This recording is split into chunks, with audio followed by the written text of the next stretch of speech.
everybody, it's time for some Axiom Verge, and I'm just sort of in the middle of a, we'll call this a speed run, even though I've wasted like 5+ minutes with the damn thing paused.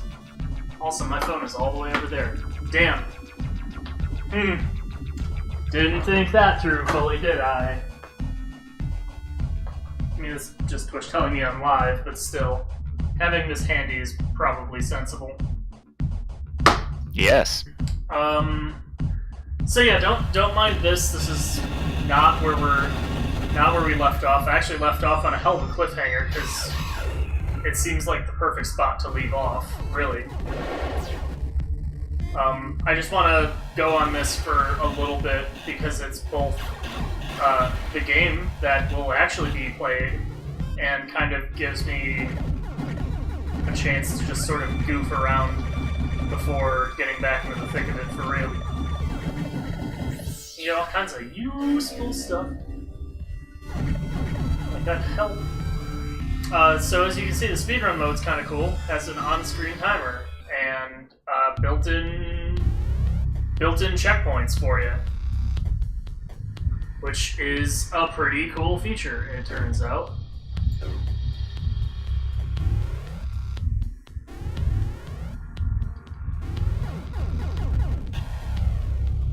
I'm trying to remember what the most efficient path through.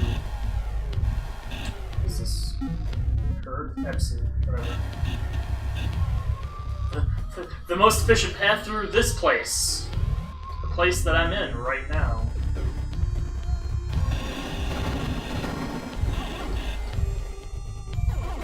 Or I can, you know, die. That's also efficient, I guess.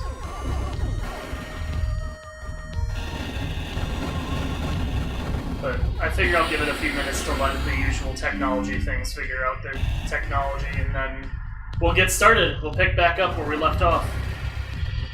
Seem good? Sounds good to me.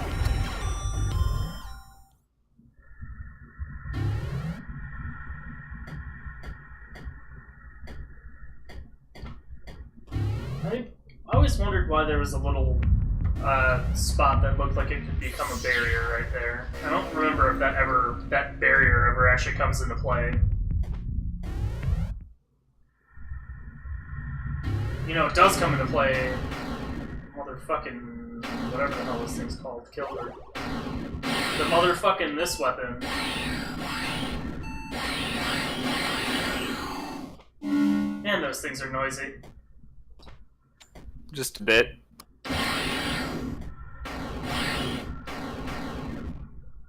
I'm surprised my low health beeping isn't beeping right now. Given I was at like half a box.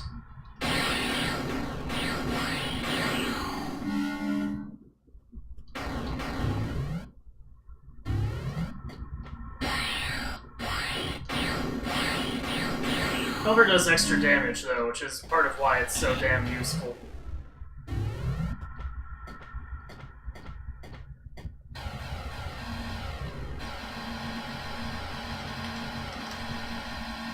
Normally you would not be at 15 minutes at this point in the game, but, you know, leaving it paused to kind of has the tendency to ruin your speed run, because the timer just keeps on trucking. In fact, well, I'll fight this boss quick, and then I'll just show a thing you can do. Like, we're gonna pretend that this is the route I want, right? Okay, so we go clown on this boss. You remember this guy, right, Load? This dude? Yeah, oh yeah. I remember this room. So, and this guy. Oh yeah. So this is, I think, how you're intended to fight him. Goes way slower, doesn't it? That's why you do this. Yeah.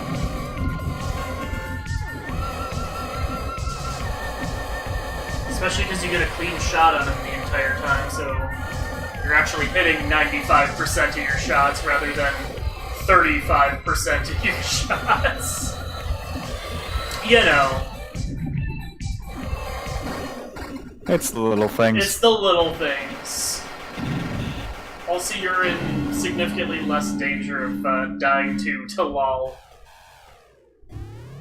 So, like, let's pretend, for the sake of argument, really, that in my particular routing, I wanted to grab this thing and then do a save warp. So what you can do, you can just go back to the title, and it auto-saves, and then you just continue. And your timer's still going, so you still want to be very efficient about that.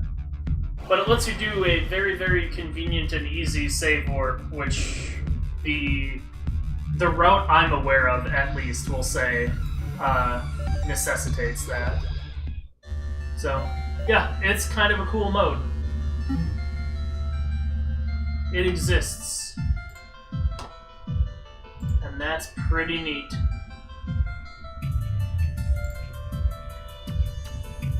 And the technology is still being slow. So I guess we'll...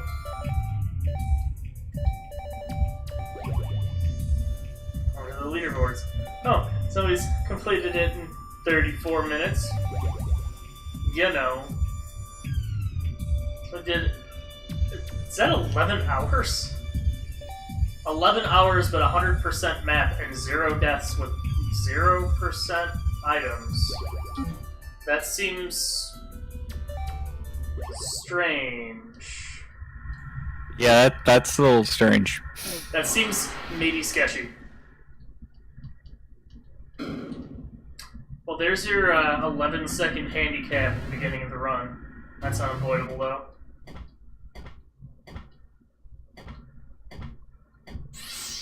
Like I said, not that I'm actually speedrunning this, I'm just trying to stall for time until sort of any of the people who are interested filter in.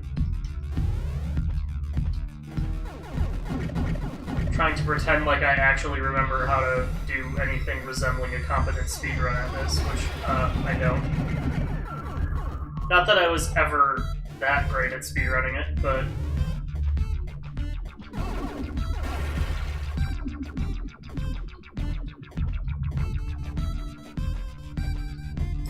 you know what you're doing, you can kind of figure at least a sort of decent route out. And I'll be able to show off some cool tricks that are really, really useful for speedruns once we get to the appropriate point on the actual, like, storyline file.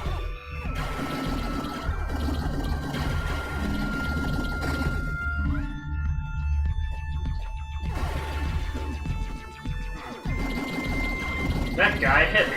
What a jerk.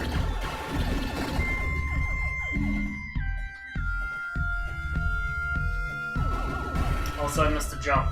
I'm bad.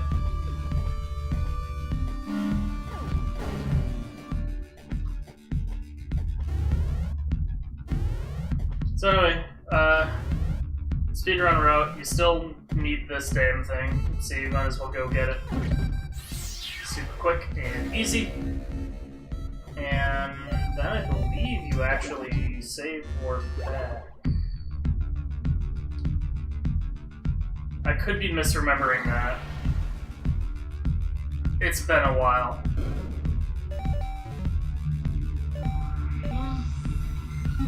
If I could navigate menus correctly, it would probably have been fine. Because those big nest things are super slow, but they do a lot of damage if you try to damage boost off them. So I think you still technically want to go up this way. Makes it slightly faster. But this is all vague recollections. So, hey, what's up, Firetron? I'm casually doing some speedrun-ish things while I wait for all of the technology things to tell people that I'm live. You know how it goes.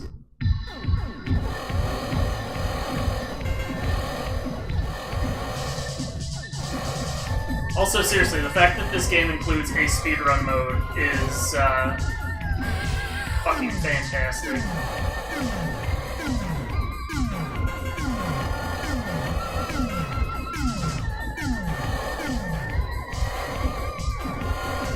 Because if you know what you're doing, you can get hit a whole bunch and lose all your health and die.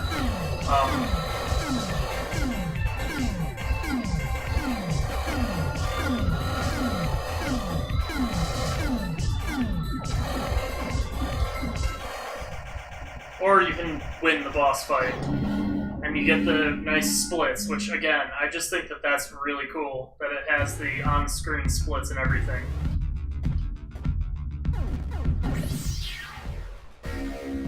Okay, so anyway, I see Me6 has finally figured its shit out. Yeah, it appears to have done its job. Let us resume from Ukinna. And last time, Trace was having a bit of a moment. Having a lot of bit of moment. Like, this looks pretty fucking sketchy, the wavy backgrounds and everything.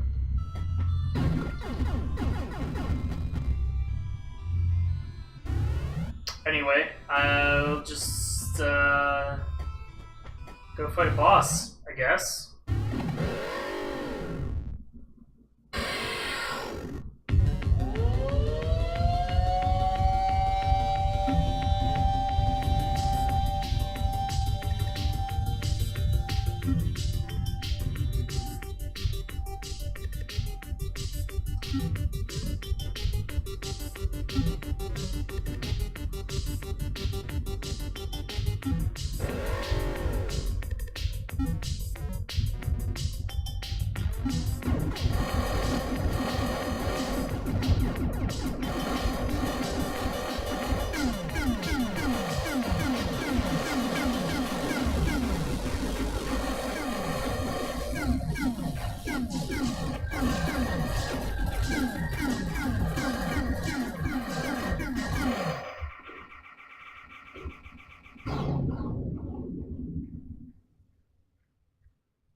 I think all of that was just best presented without commentary.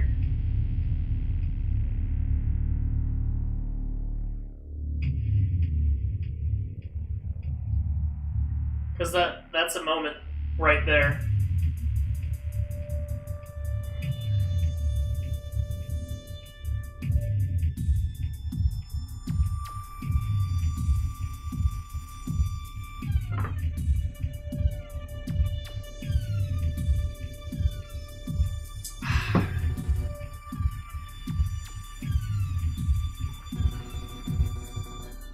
So yeah, a whole bunch of plot dump is happening now. Much needed story.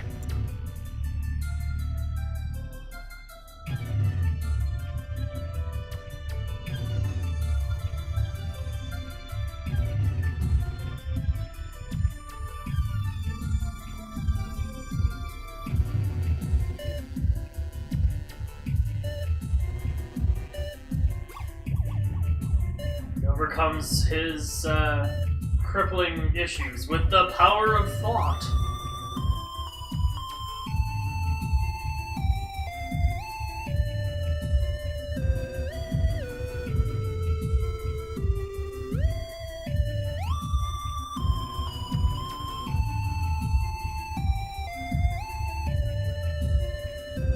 The theory of everything, he says as he gesticulates in his chair wildly.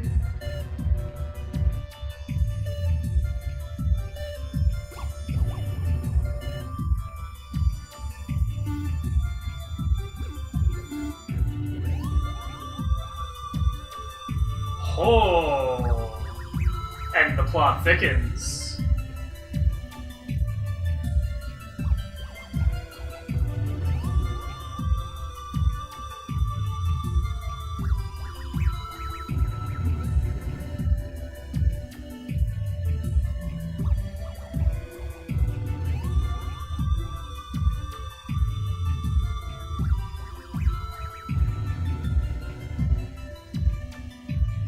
So, one thing I'm going to note as sort of a fun fact first time I ever played this whole section, I was like, wait, did I fuck something up? Like, was I supposed to win that fight against myself? The answer is no. This is absolutely scripted.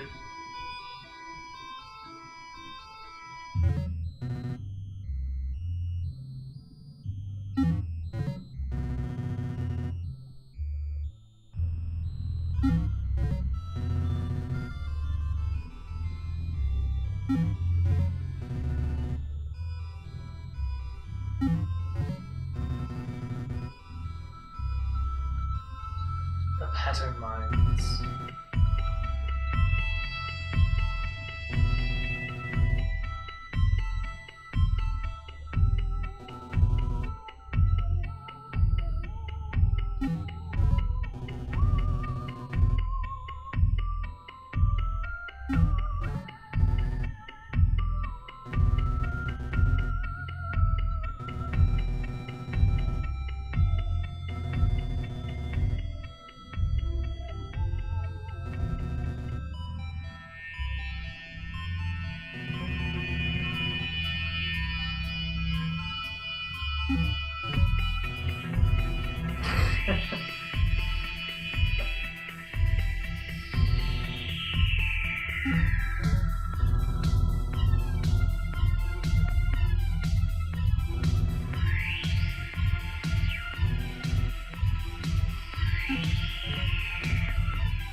Alright, so with that we regain control.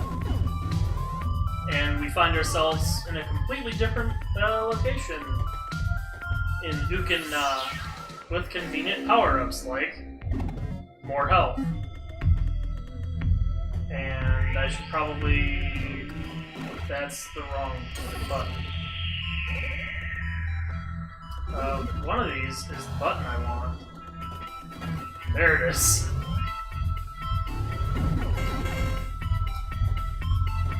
Have to remember all my controls, apparently. Just forget everything in the course of a week.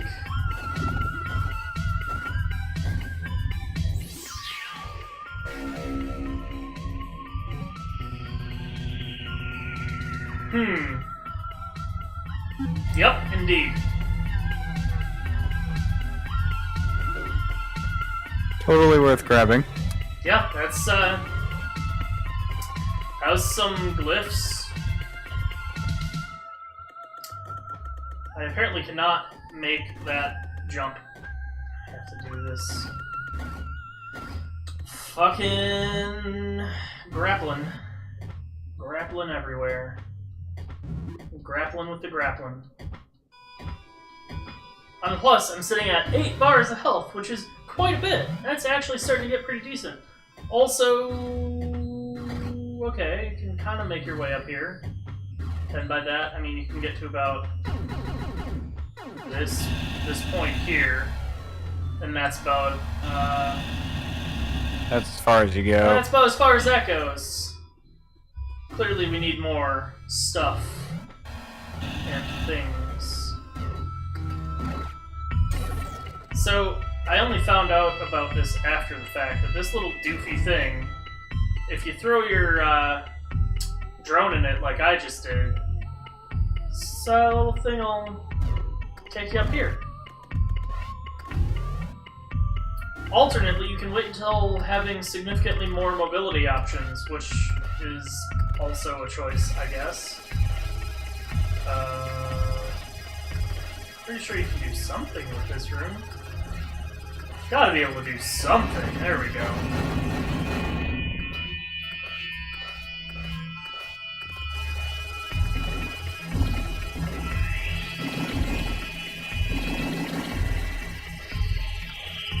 Gotta mind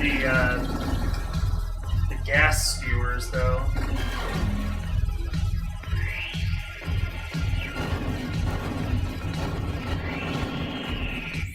But all of that gets us the turbine pulse. It is also possible to come back here, like I said, with better mobility choices makes it a little bit easier to get up this way. But what I did worked out fine, so it's fine. And whoop. In other positive news, we seem to have gone full circle, because right over this way was the room right before that boss. And this was the boss room, except we apparently hallucinated a hell of a chamber rather than, you know, what was actually. You also notice that all of the trippy fucking wall things are gone, like the hands aren't trying to grab me, and hallucination's gone. We're actually back to normal, or as normal gets.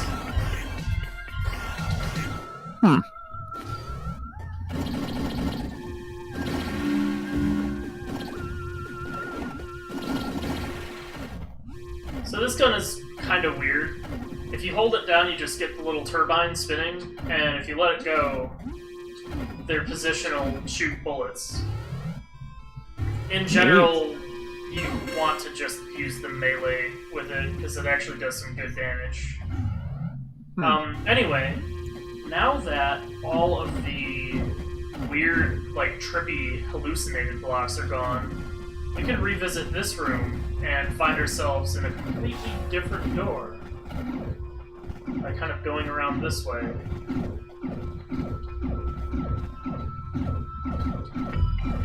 And, you know, having a whole bunch of dudes chase me, I guess. Well, can't get that. That's a shame. How fucking, like, overlap the edge by a pixel and that hits me. That's jerkishness, I tell you.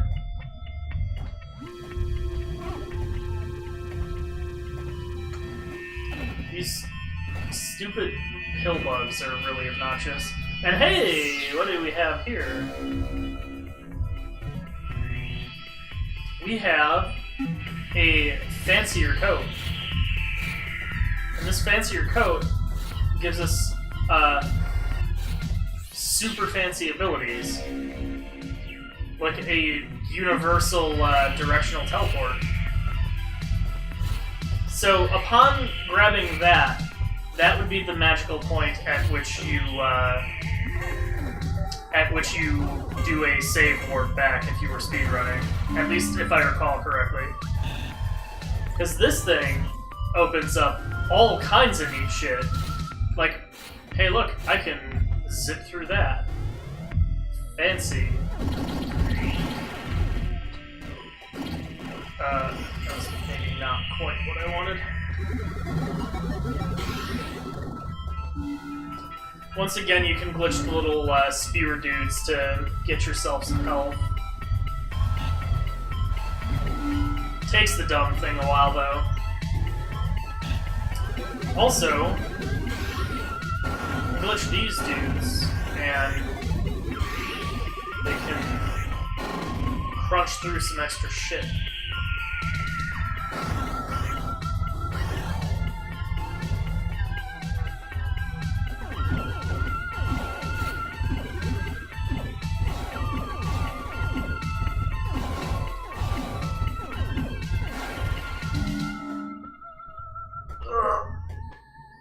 Also, if I'd thought, I probably would have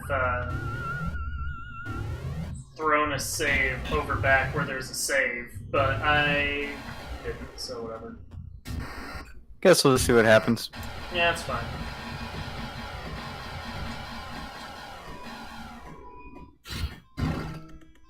So now that I can teleport up and down, there are a staggering variety of new places I can now check out. And a whole bunch of new things like this piece of heart, or whatever. Oh. Which gave me another block of health, so that was quite worthwhile, actually. Yeah, it was. So with my newfound extra vertical mobility, I can find out that I can get my drone up this way, I guess. I'm sure I'll be able to get it all the way up. Oh. I say with a knowing smirk on my face, of course, but...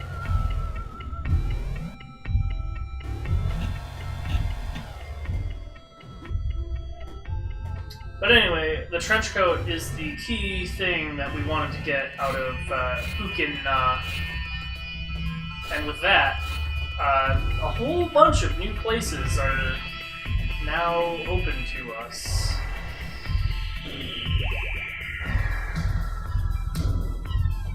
And correspondingly, we can do some very interesting stuff. A few fun sequence breaks also open their way up right now. And here's some text.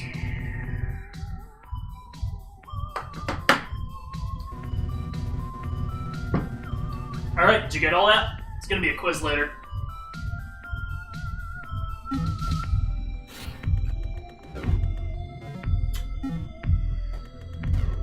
Oop, that's the wrong button. Anyway, some stuff in Upper Ukin that I could not quite deal with. But overall, it seems to have explored a decent chunk of the area. So that's pretty cool. Anyway, we can theoretically go right to the next place, but I'm going to do some minor other exploration.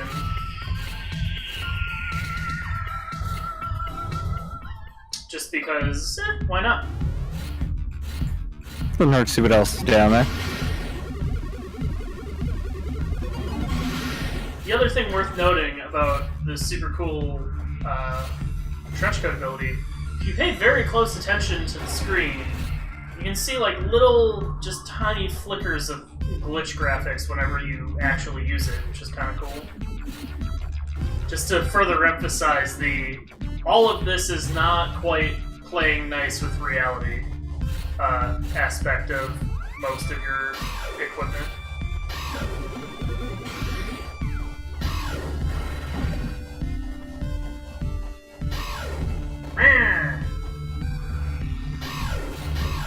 That was quite bad.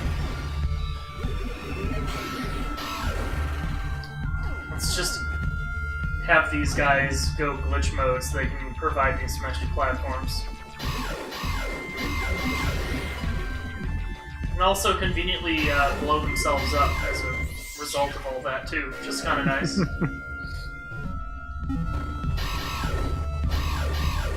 That's a passable state of affairs, I guess.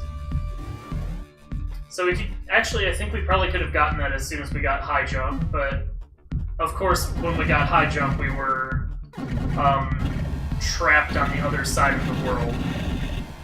So, I suppose we couldn't have grabbed that without severe trickery.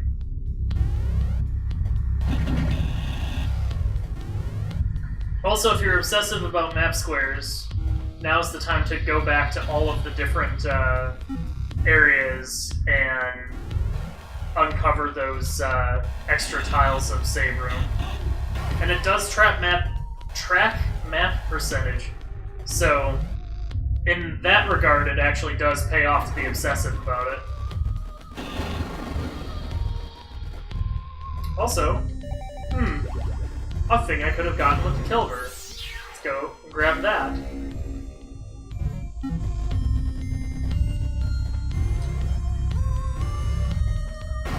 More opportunities that health doesn't hurt. Yeah, absolutely. And because we have the grapple, we can check out what's up here. And the correct answer is a piece of power, which is nice, and some turbo glitch, which is a little less nice. Because we still, even with our upgraded glitch beam, we cannot handle the turbo glitch. But we were still at least rewarded for having grapple, so it's still something. Also, all of these enemies are significantly weaker now that we've got a bunch of power-ups at our disposal.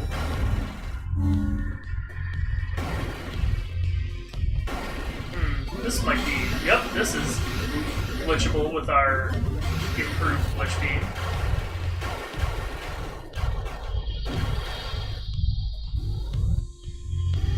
And what do we find but a tricky jump that you can make if you use your trench coat wisely, like I just did there. And our reward is another piece of power. Not bad.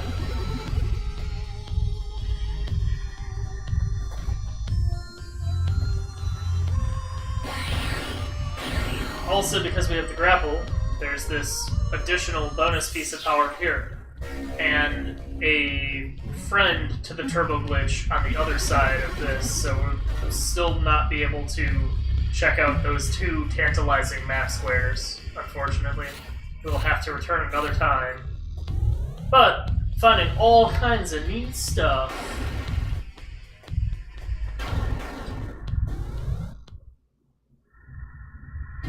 Oh, and we find ourselves back here. Except now there's a little drone friend wandering back and forth on that pedestal, I guess. Because, sure, why not?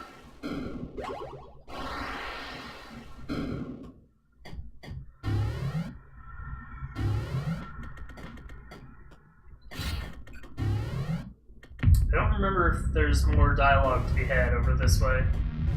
Oh, there is. Neat.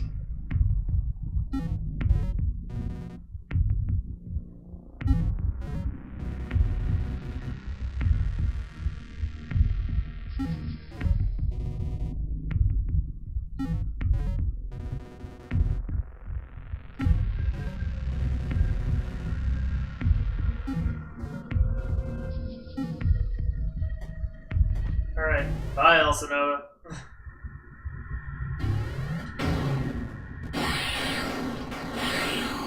Oh, there's this one little, presumably, chunk of room. Oh, actually, this goes further down.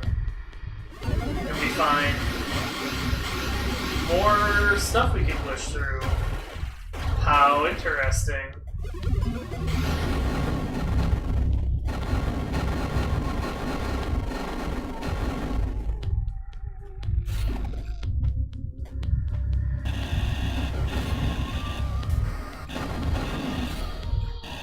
Oh, that does go all the way through. Okay. So we found ourselves a nice little area down here to check out.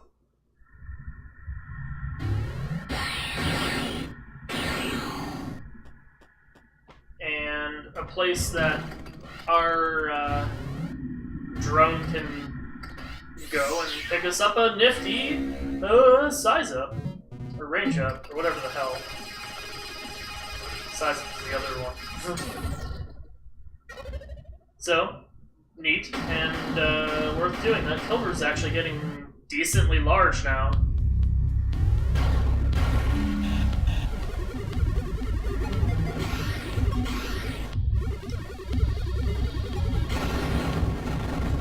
And there is a case where we actually do have to glitch this guy so that he can hopefully eventually... Oh wait, that's right, you drill through it. I just forget that that's a thing, because I always expect it to be something that required the trench coat to zip through, but it doesn't. We could have gotten that as soon as we had the level 2 glitch beam, which, again, the caveat being that you cannot actually get back here until a bit after the level 2 glitch beam.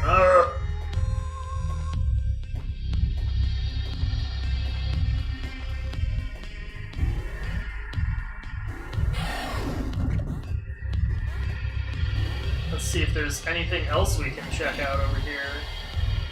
Like, yeah, I was gonna say, that looks mighty suspicious. This line of different colored things looks like a passageway. And it is.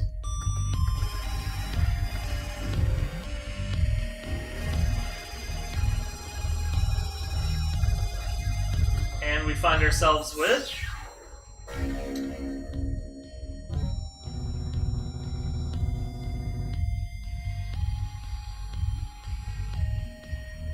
Dog Ho.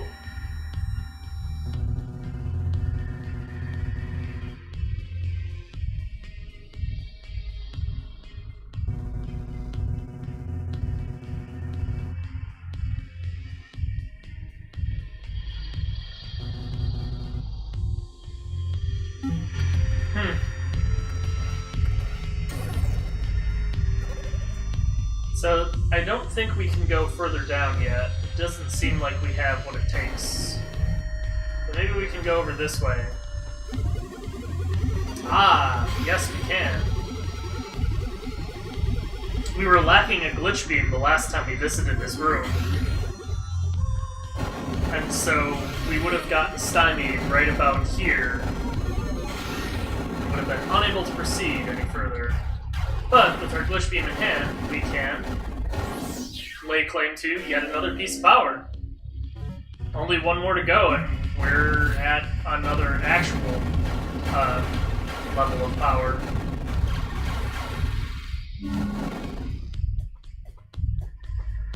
Also, the little bits of, like, weird lobby planty shit that go all the way to the bottom. Even if it goes all the way down, it's not like you fall to your death or something like that, so don't worry about that.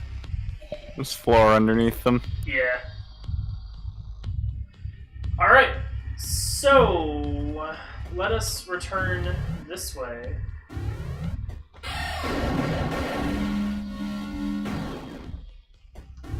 And I know for a fact that there is another thing that we did not have the necessary abilities to make, to find and make use of. Like, for example, we can go pick this guy up down here, and we can, yep.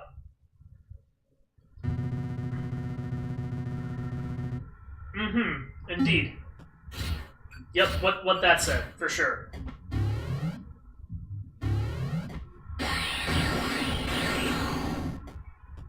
I'm already at full health, I don't need to grab the health blips. But in addition, there was this chunk down here that we can now teleport through. Find ourselves in additional unexplored territory. Aw, yeah.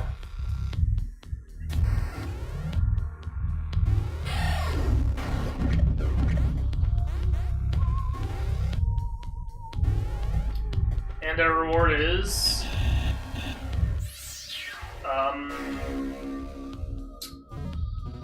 more text, but different looking text than the other kind of weird text. So that's great. Glad we have all of this shit we can't understand. Eventually or something. Eventually. I mean, if you're really into those, like, crypto puzzles where it's you have to figure out the cipher, you could probably figure those out pretty easily, but I'm much too lazy for that. Don't you worry, there is in fact an in-game way to translate all of that garbage. I would assume so. Also, the current power levels are actually reasonably useful and satisfying. And I can tear through that wall like nobody's business. And tear through enemies in a hit, maybe two.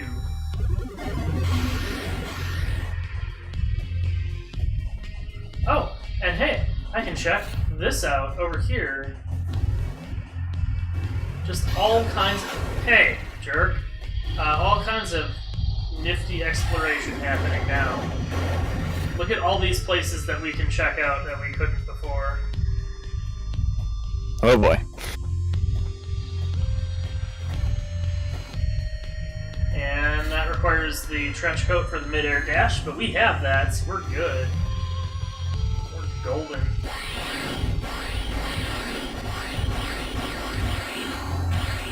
Got some hyperactive ghoul dudes, though. Even more jerks than the garden variety ghoul dudes. And some lava. Okay. I believe it does let you teleport down into the lava. I don't remember if that... I know that there's some spots where like you can teleport down into the lava and then the game mishandles that and crashes. So I'm not going to play around with that. But, like some of the lava I think just does normal lava. You take a bunch of damage stuff. And then some of the lava does the, well, like those lavas there where it's like a platform over some lava does the, oh, the game wasn't expecting you to get down here. How did you do this? And then bork.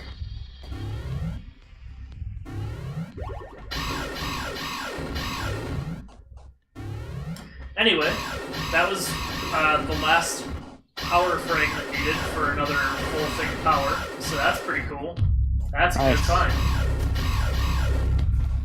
Okay, I could theoretically do a mid-air thing, but eh. What? What's going on with my controller? There we go. It's having a derp. So anyway, I believe if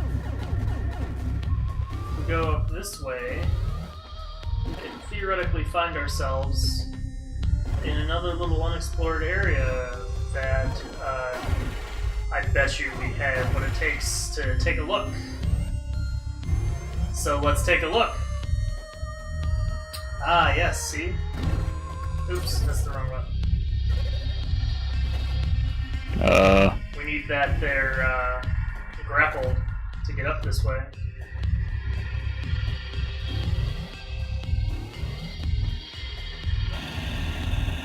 I guess there's nothing over here.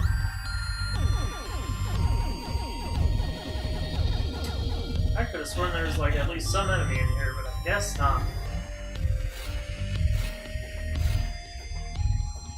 And this is how we find ourselves back at Indy.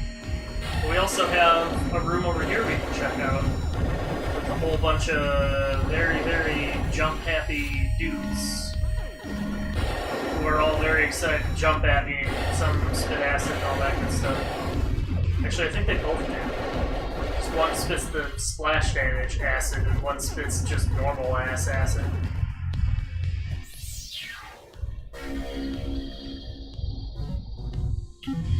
Finding more health fragments too, so we're in pretty solid shape there. If we take a look at our inventory, we've already got a good selection of power-ups. Still missing a lot of the weapons though, it looks like. Yeah, it's not bad though. It's a solid start for sure.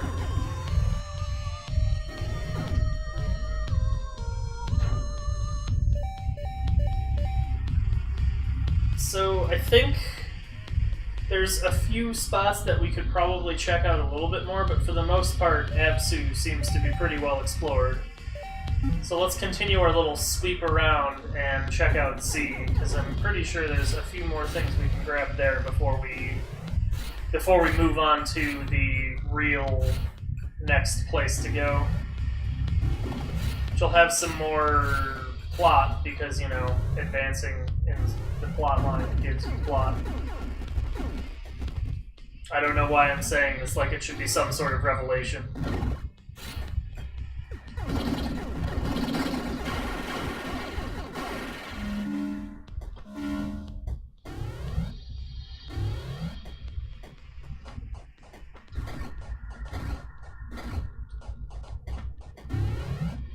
Also, I believe there is an additional thing we could check out in here, too.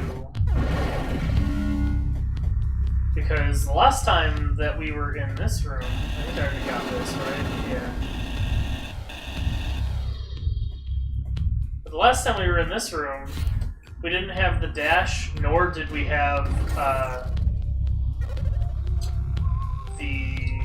drone, we could get down here with either. And I guess, in hindsight, using the drone would have been faster because it would have saved me a little bit of backtracking. But hey, extra range. That drill is getting somewhat long.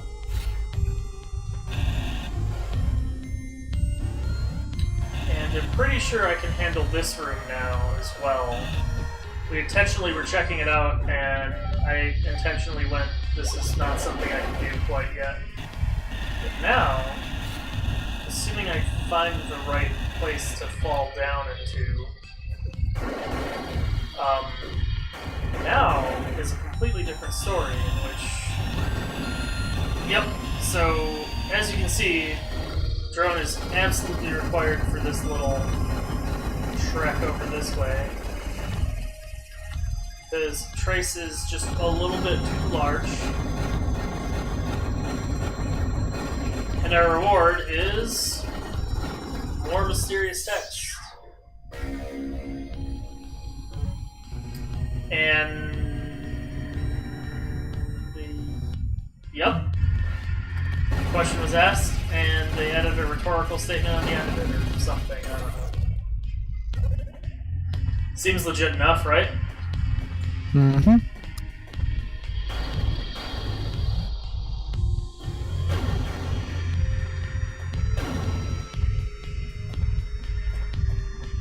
And if you remember down this way, there was this glitch zone. It's still the same glitch zone. Going there does us no good. Okay. They are randomly generated upon the creation of the file. So they will be consistent once you've started. Ah.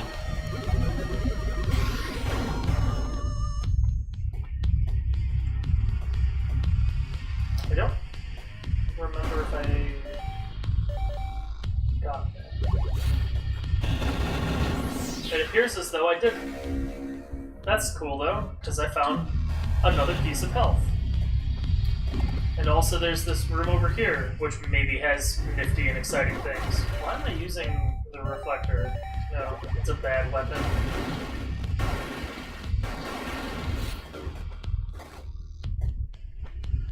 And sure enough,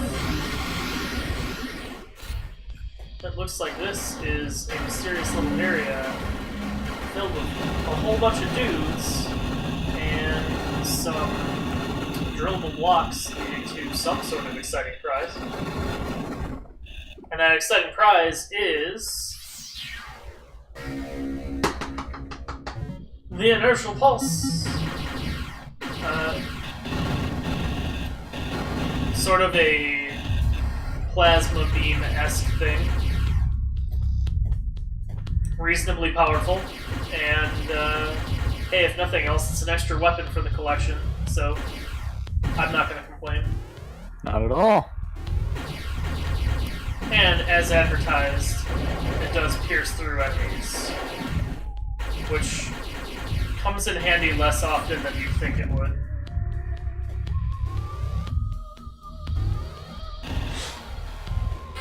Anyway, with that, obviously the next thing to do is to sweep through Z and see what we can find. And if nothing else, there's definitely one place that we want to make sure we check out.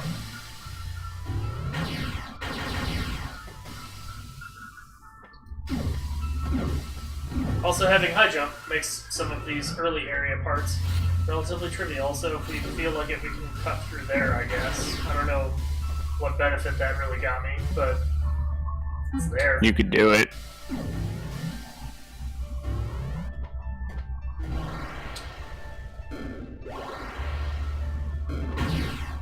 So yeah, at this point, a decent chunk of the world is our oyster, which is pretty cool.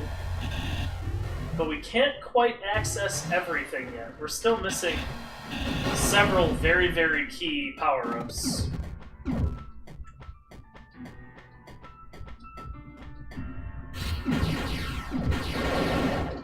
We do have what it takes to check this out, though. Because that level 2 glitch beam is enough to get through there.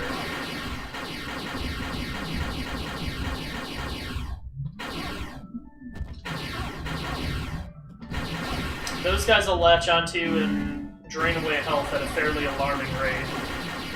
So I recommend not fucking with them.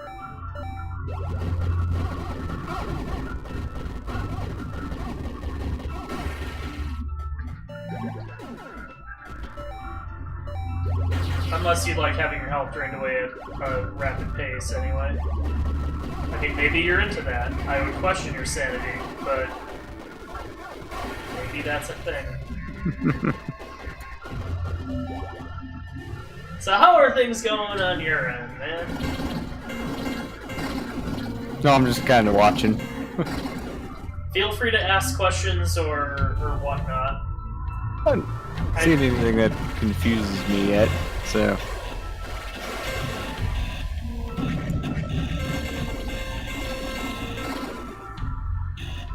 Oh yeah, look at that power up.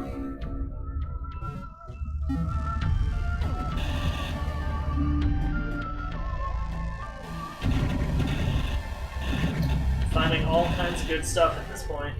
Got, I think, 4 power-ups, 5 power-ups. To help if I activated the correct screen. 5 power-ups, 7 health ups, and then some range and size ups as well. So we are reasonably well equipped at this point. So yeah, here's a demonstration of that thing just soaking up your health real damn quick. Again, don't recommend that. Maybe try a different tag that involves less you getting health sucked.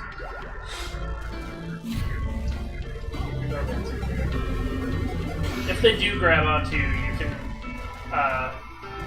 at least get them to let go by glitching them. And in fact, glitching all these dudes as you're passing through is a perfectly viable strategy to avoid eating a rather significant chunk of damage. Yeah. Anyway.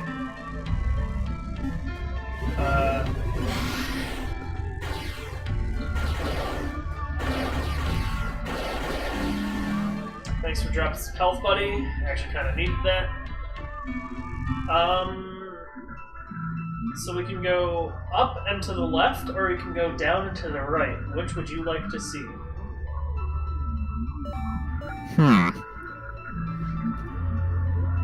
Down and to the right, I guess. Why not? Attracted by the mysterious other-colored room over there? A little bit.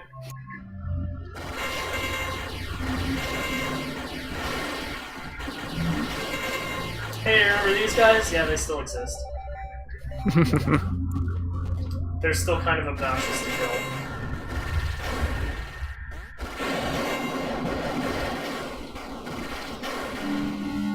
They still take way more hits than I prefer them to. Also, I believe...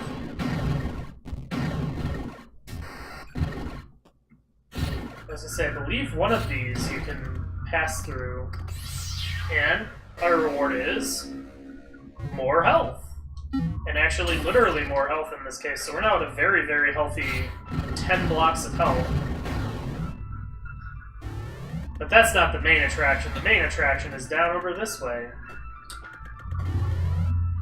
Because we have activated the drones now.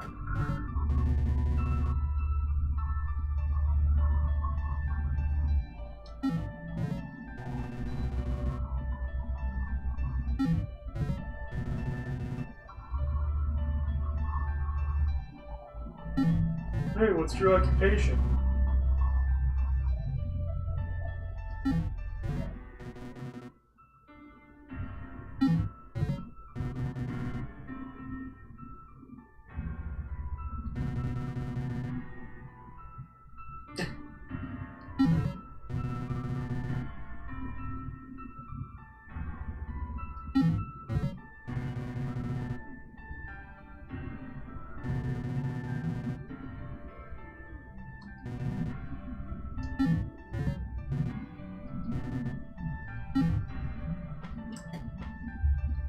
find some neato stuff in the back.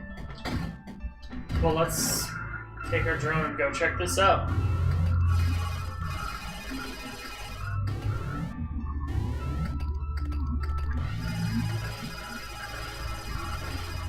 We find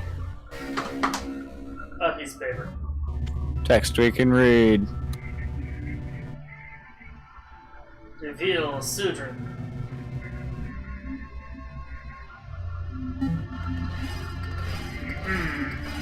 But how do we use this newfound knowledge?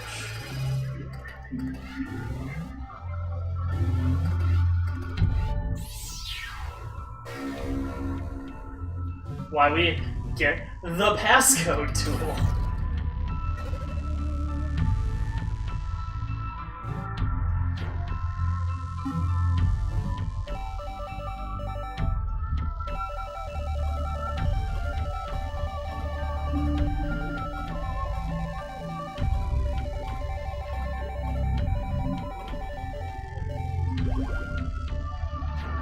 So I wonder if any of these are more readable now. This sure isn't.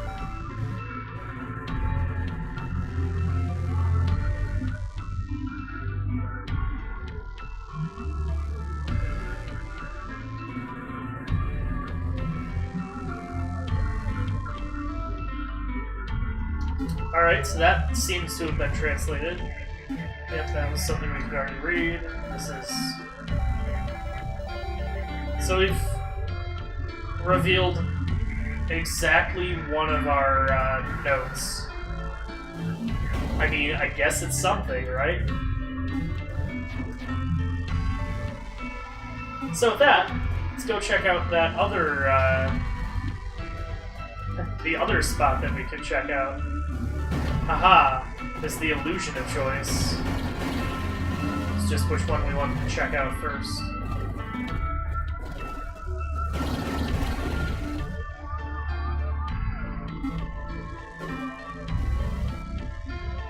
Actually, this is not the way. Where am I going? Where am I going, Luke? I don't know where you're going. No. Save room, apparently. Yep, well. Anyway, this one of these was teleportable as well. Maybe I'm just misremembering. It's been a while. I 100%ed this a very, very long time ago.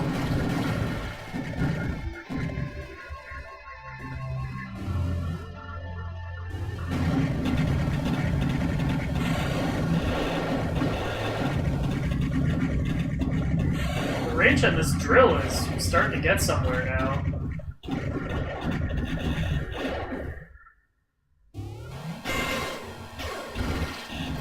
Also, a lot of the enemies that would normally give me a lot of trouble and do a lot of damage are also not really much of an issue. As you get better coats, your defense also similarly increases. Anyway, we have another magical drone adventure, a drone venture.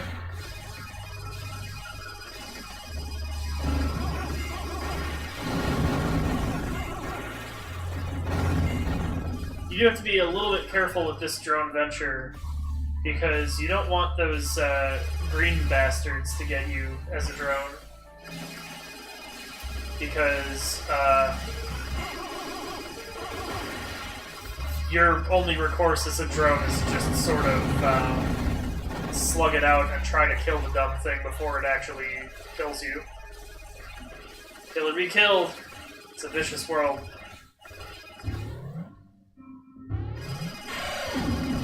Also, as you can probably tell, this is a fairly sizable drone venture. Also featuring some lava, which is a really good way to have your drone sizzle super fast. So we'll just let that top itself back off.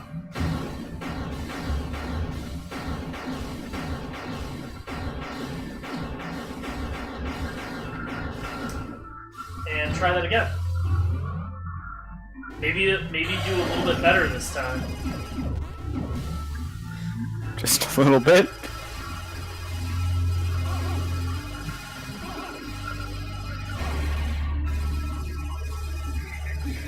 I was doing fine until I jumped into the lava. Jumping into the lava was extremely problematic, though.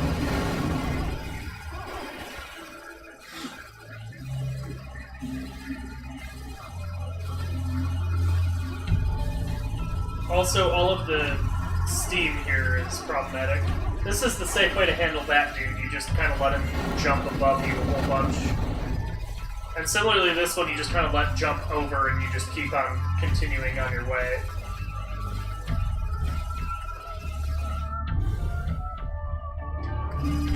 And the doofy, like, spitty spiders don't do enough damage to really be worth making much note. So this room here, I believe you want to jump to the right, so you can make this room first. And find some delicious text. And it is English.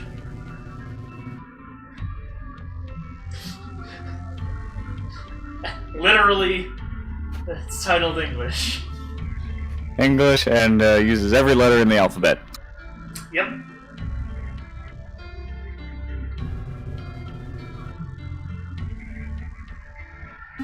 So, yeah, we're found. And then after that, you can fall down the rest of the way here.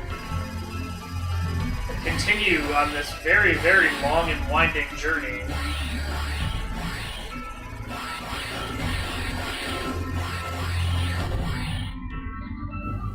But your reward is a very amazing thing.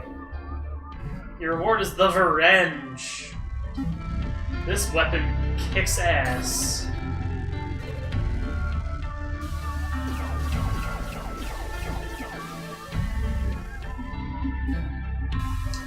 And just because we're kind of in the neighborhood, and it's not truly impressive unless you can see its full level of range. Let's just quick wander back over to this boss arena. Also, because I'm a sucker for map tiles, we'll go get that last map tile too. But in this massively zoomed out room, you can really get an appreciation for the level of range that this thing has. I mean, this thing is literally covering an entire screen distance.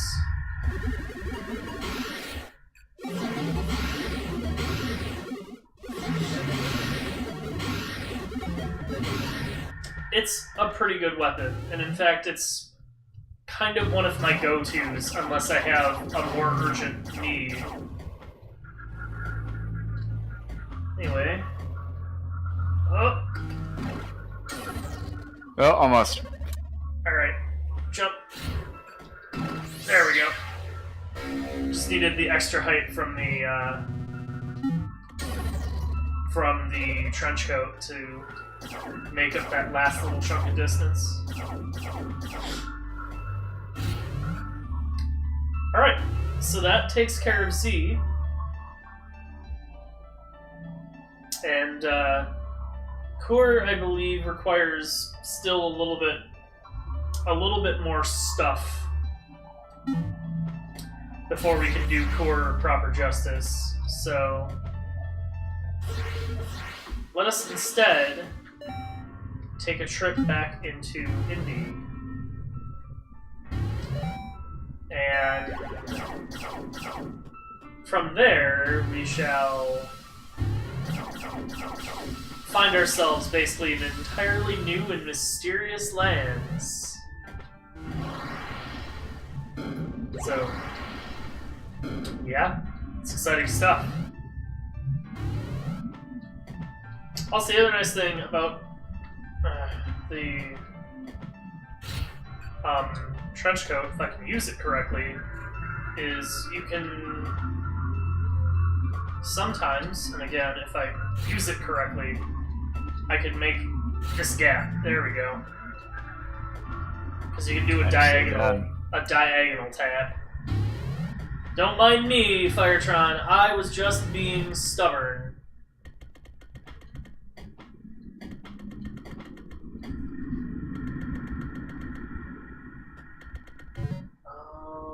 I think this is actually where I want to go, too. So, Neato Burrito. So let's take a save, because things are about to get a little bit more exciting. Also, more text!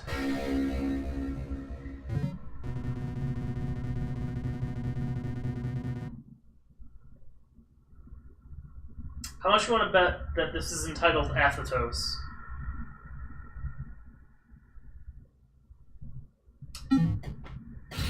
Not a lot of money, because it probably is. Alright, so remember Eden? We stepped in for about a tile and I went, yeah, no, this place is dangerous. Well, it is now time to face the danger head on. And by that, I mean, I'm pretty sure... I was gonna say, I'm pretty sure there's mysterious stuff afoot over this way that I can go grab. Wait, hang on. Okay. I don't know why that's there. Probably to waste your time. Anyway, gives us another range node, so... Now Verge reaches even further across the screen.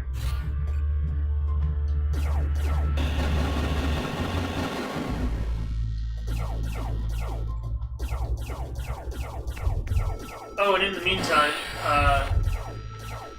now there's ghouls that hang out underground and pop up at you to scare you shitless because they're super loud. Anyway, all of the dudes in this area do quite a bit of damage, and it is therefore in your best interests to come here later when you have a better coat on your back and therefore take less damage from stuff. Yeah. Because even with, I think it's 50% defense or something like that, I'm still at half health. Also, do it right. So that's a sequence break. You're not supposed to be able to clip through that. I'm therefore not going to actually show the conclusion of that.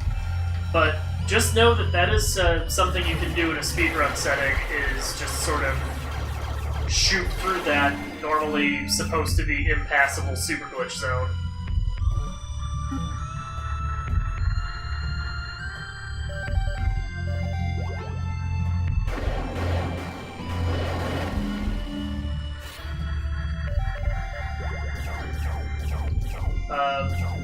But as you can see, picking up the Verge pays some serious dividends around here.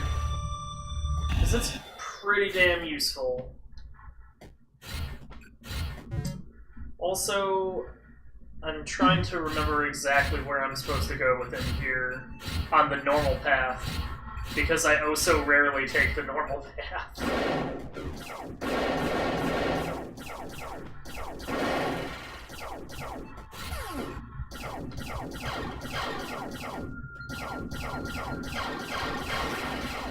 But that extra range up paying dividends because I'm hitting some of these guys clear off the screen.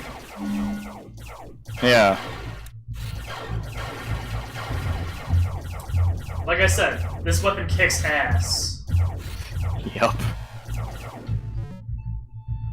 So if you're wondering where you go if you go east from Ukinna, well, it turns out you end up in Eden. So, kind of similar to what we saw in past level design.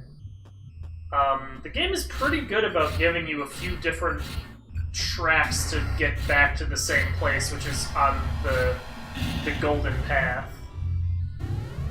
It's really quite well thought out in that regard, because you either go, oh, I can go this way now, this is exciting, let's go exploring, or you can take the path from Indy, but you basically end up in the same spot either way. It's very clever. Yeah, it's a pretty good design. So, that said, doing that little interlude, I think, respawned all the obnoxious dudes over here, so that was maybe not the smartest plan, but... Yeah, you can fight through them. It'll be fine. Probably. My extra range, I am unstoppable! Never mind the walls blocking my shots or anything like that. Just pay that no heed.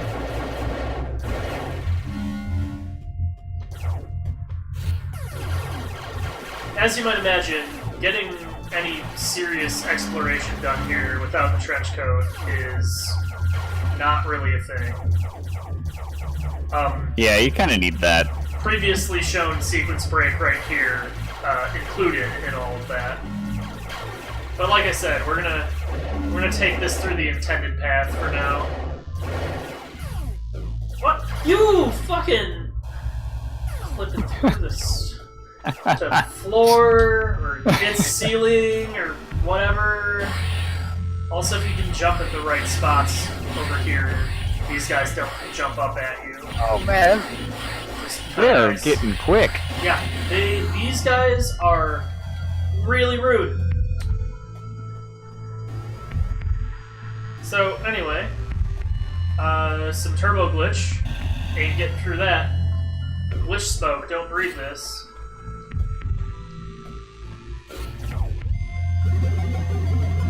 And we have some goofy, like, inchworm caterpillar things. Slinky worms or something. Slinky worms, I don't know, whatever you want to call them. But if you glitch beam them, then they can bust through blocks and find us this delightful piece of paper.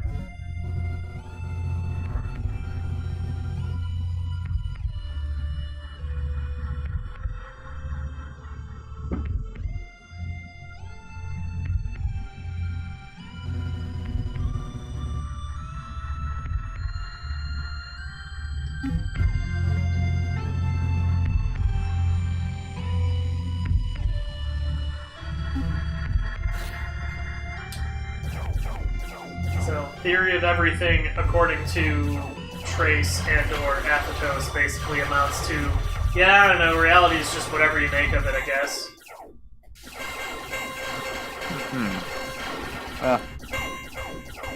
Good, groundbreaking paper there, buddy. So we get these weird platformy dudes, and also... Ah!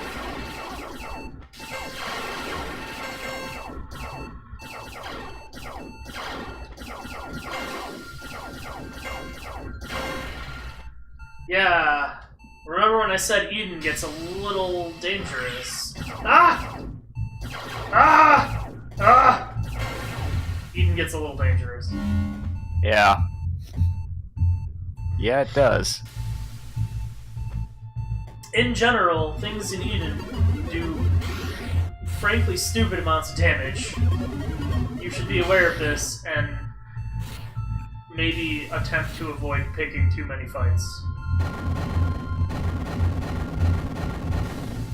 In the meantime, Inchworm's finding me, apparently, some intriguing papers.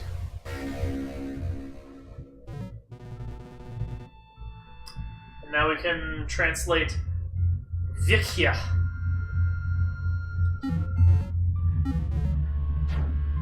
So let's go do that.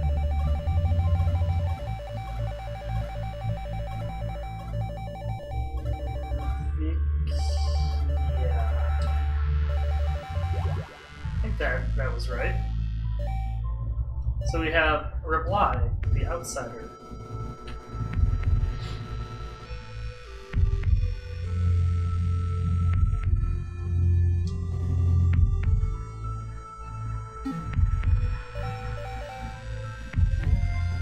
And My Lovely.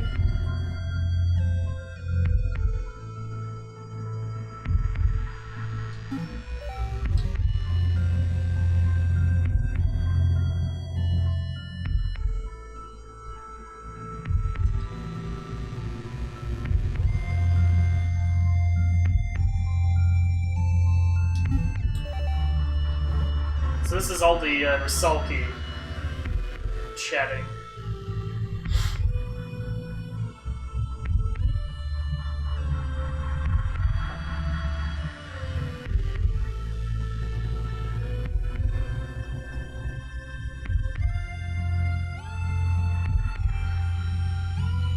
We would control him.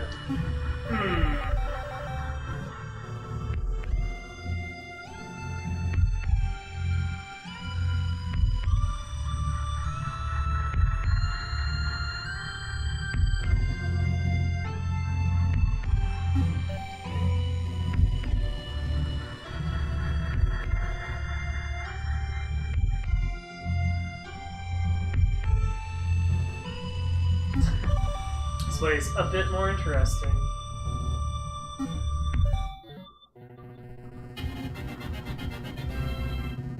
Soon I might get controller on head. Thanks, Firetron.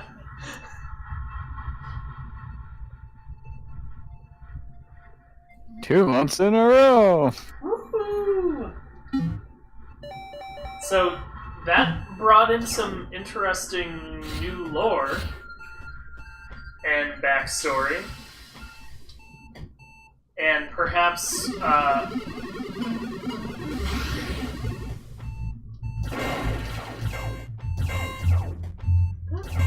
any good to glitch that thing. Kind of seems like no. It just lets me kill it, which I guess is something.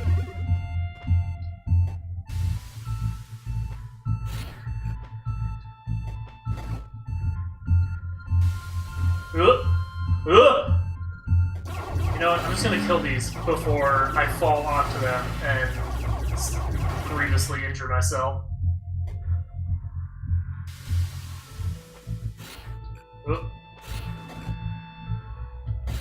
That's another way you can handle that, is you can grapple and then sort of, hey, you're still alive. And now you're not. Jeez. But you can do basically some grapple trickery as well.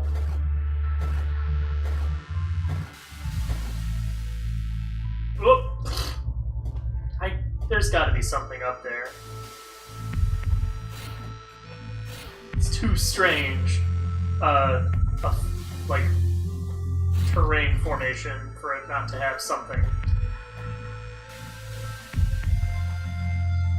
I mean, don't mind me and my inability to play, though.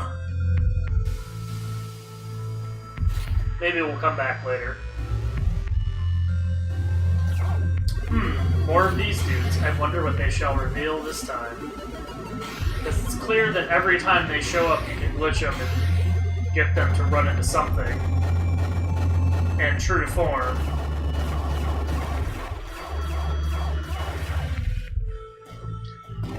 whoa, that's a very tall jump. Yeah. And there you go. And it is also something that my drone lacks the magic touch to get through. So we'll have to check that out later. It's doing a very good job at taunting us with all these places we can't quite arrive at. Also,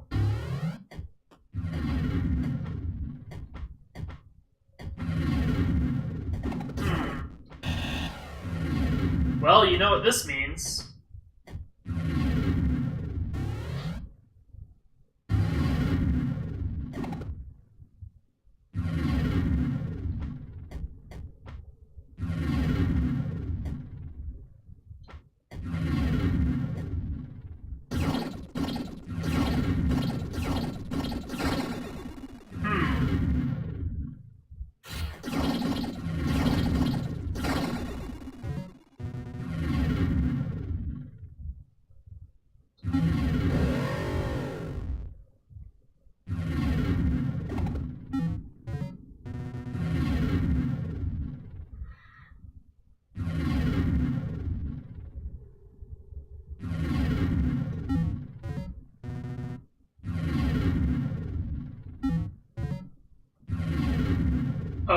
indeed.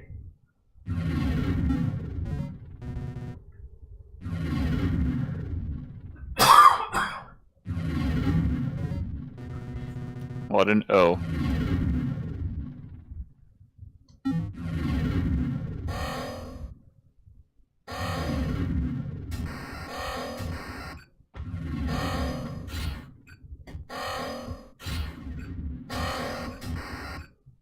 So as you can see, you can wait this out, and it will eventually die.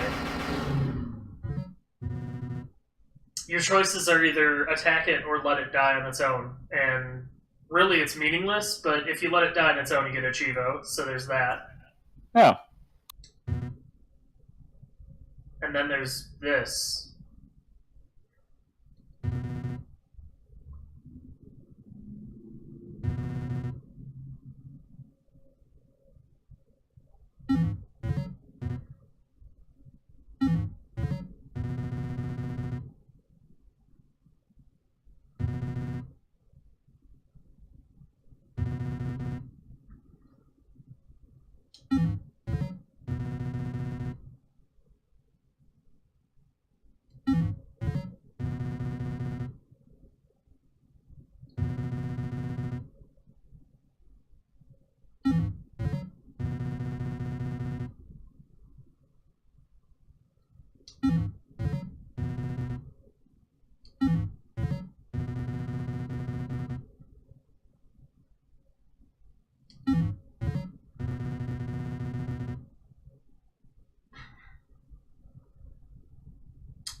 Yeah, this one,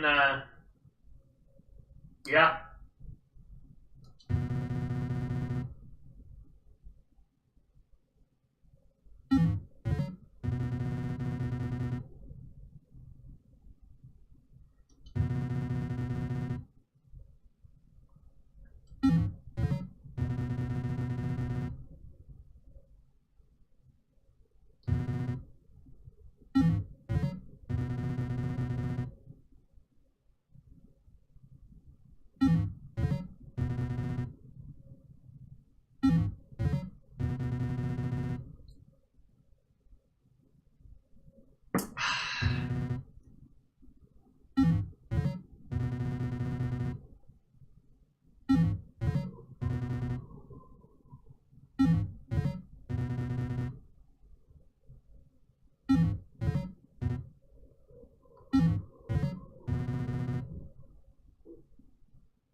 Clever little forced death there.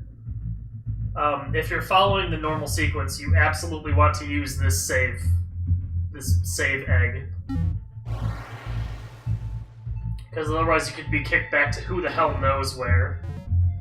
Oh, yeah?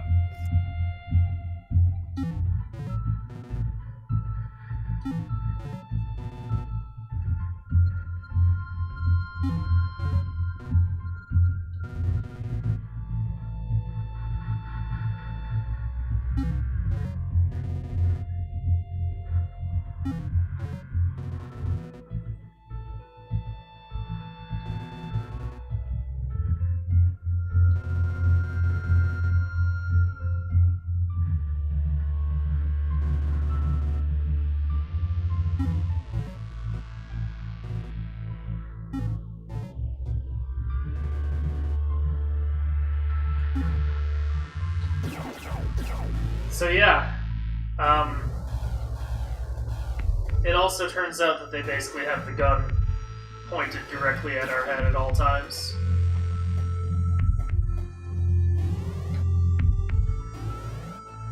You know, as though the stakes weren't high enough already.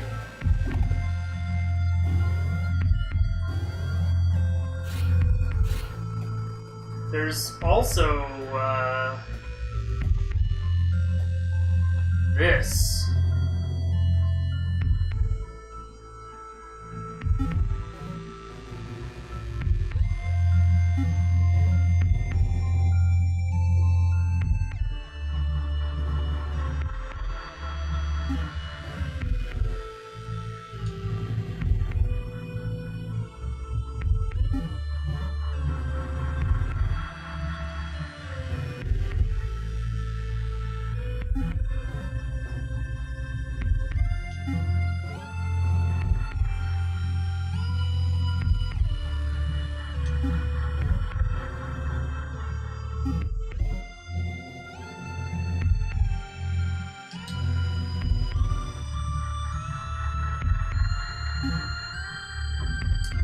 So yeah, these bodies sure are a thing.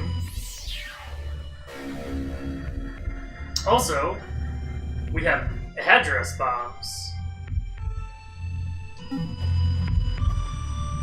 Effectively, you know, the power bombs, but in glitchy form. That was purely for the map tile.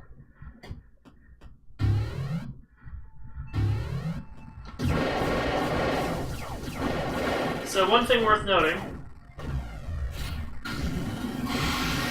not only does the glitch bomb remove the glitch zone, but it also glitches everything in a very, very wide radius. It's pretty useful. And it in fact can glitch some enemies that even the glitch beam 2 cannot touch. But between all three of those, everything is in some fashion glitchable.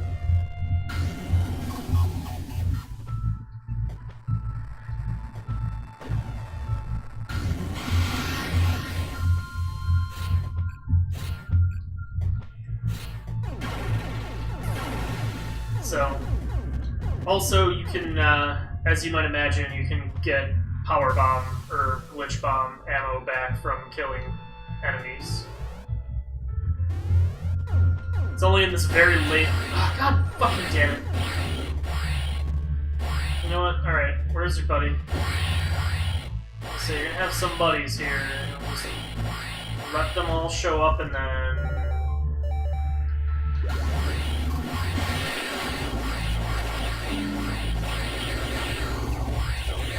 Well, that slows them down marginally, at least. I don't think that one spawned at the time, so it didn't get caught by the... Okay, I gotta put that one out of his misery. Hang on. Because, that guy up there was maybe having a bit of a moment. Anyway... Oh, would you look at that? Nice little hidden thing over here with both a like full health thing and a full power thing. Hot damn. What a find. I believe it scrolls up to here, so you can tell that something is off screen. Obviously it doesn't fully scroll until you've revealed that that exists, but yeah, that's a very, very good find. And now we sit at 11 bars of health. Anyway, with all of that taken care of, I guess,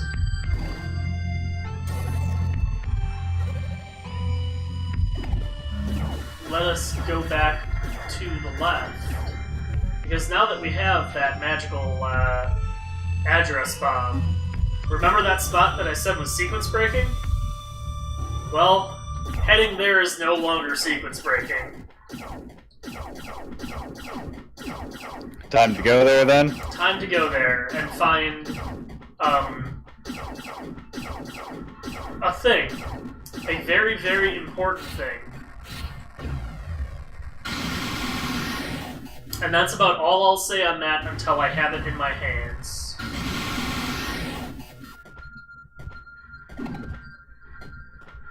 But needless to say, it's a thing I'm quite excited about getting my hands on very, very shortly. Also, I do not want to go this way. Where am I fucking going? God damn it. I'm gonna go this other way. I need to travel down Spoopy Dude hallway.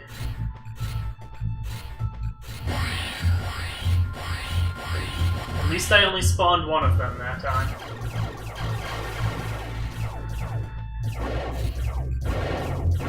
Oh, it's also worth noting that these dudes, at first, when you come in the area and you kill them, and you glitch them, all of their little tail bits will become health.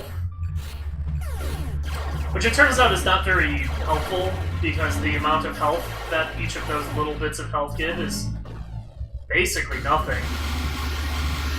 But now, it's actually quite effective. I remember this one because it took me forever to find. Ah. Oraka.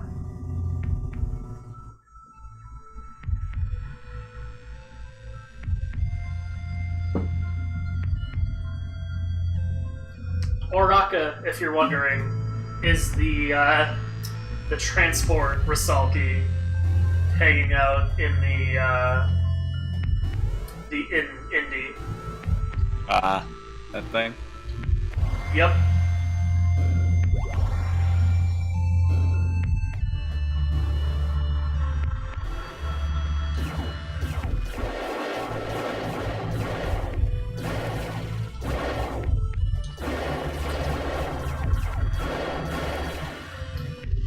Alright, so now we find ourselves in sort of upper again. And, that looks mighty suspicious, doesn't it? Fortunately, it seems as though the drone lacks sufficient ups. So we'll have to remember that for later. Also, these little blobby things are kind of jerks. Because they latch onto you, but then as they latch onto you, they get bigger, and then they explode into more blobby bits. Also, how does one get this? Truly a mystery. Whatever it is, it's not yet.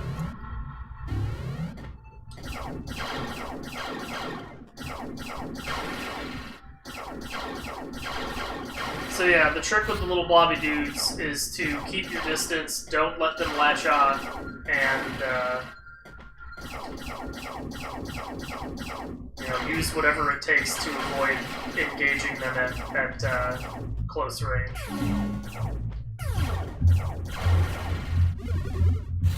Also, I believe I could have sworn there was something over this way. Maybe not. Also, some very cool topography over there in the background. Those weird, like almost spore things look super interesting. This game has a fantastic art design.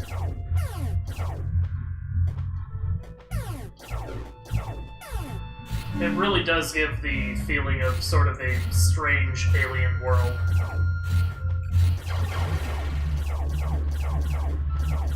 Yeah, it does. It's also got like the right design aesthetic around a lot of the UI components and whatnot too. Yeah, for sure. Oh, shit. Well, that's unfortunate. I think I killed him before he actually did the explode and split thing, though. And, uh-oh, you know what this means. Boss time. Boss time. Save point time.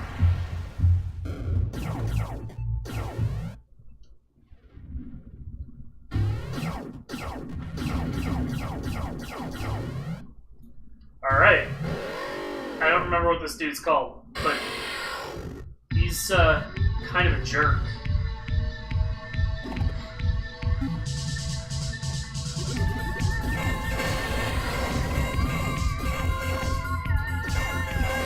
So, proper speedrun strat, wait for it, is to shoot those, and then you can, if you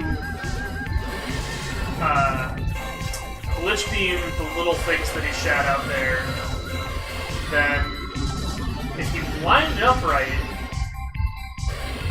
you want to wait for them to kind of get over by his mouth, and then you'll notice that he basically went immediately to red. Oh, yeah. So if you do that right, you can basically one-cycle him, and you just do an obscene amount of damage with essentially his own weapon.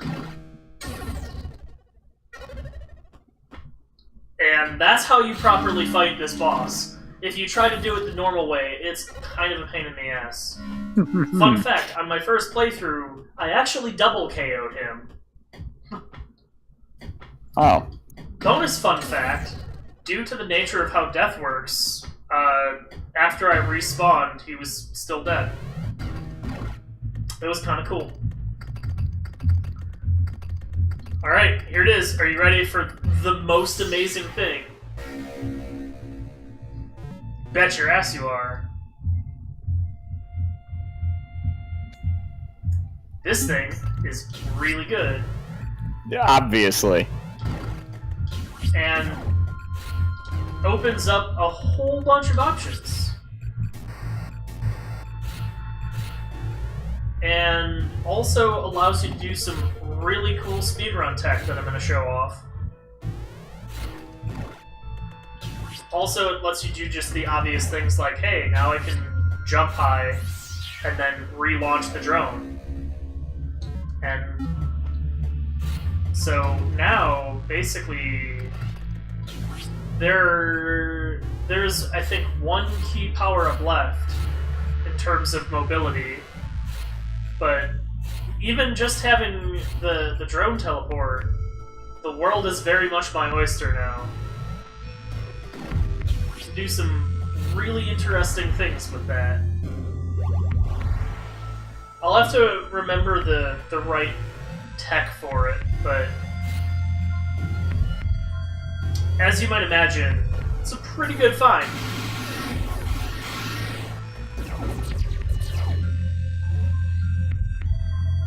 And I'm trying to remember where best to go with it. Oh shit, actually. Back that bus up a moment.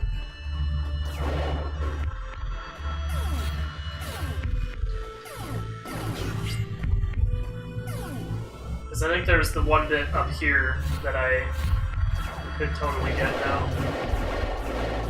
Also, I'm being attacked by all the fucking pinwheels in the universe right now. I think it was this room, right? Yeah. So now, I can shoot my way up here.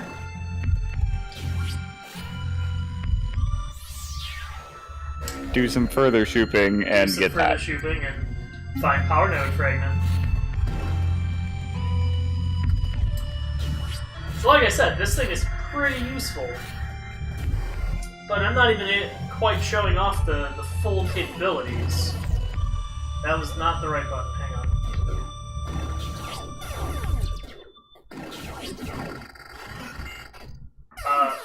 I'm not even sure what happened there, but whatever. So that takes care of most of Eden. I could spend a little bit of time filling out the last few map squares. The other nice thing about this power-up is it lets me basically get through areas unscathed because my drone just handles all the dirty work. Like I said, it's pretty good.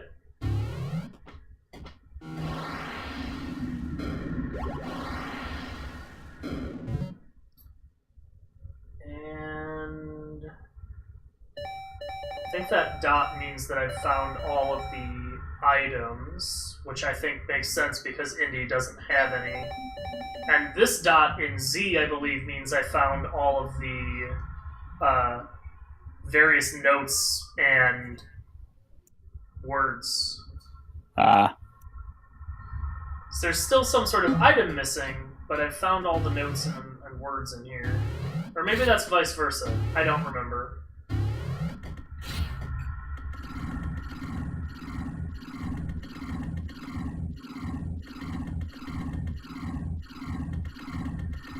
Oh.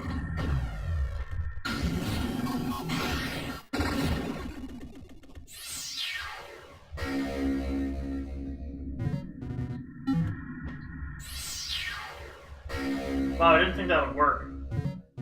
Huh, neat. This one go to? Oh, now it's just dropping health when they explode. Maybe it is always 2.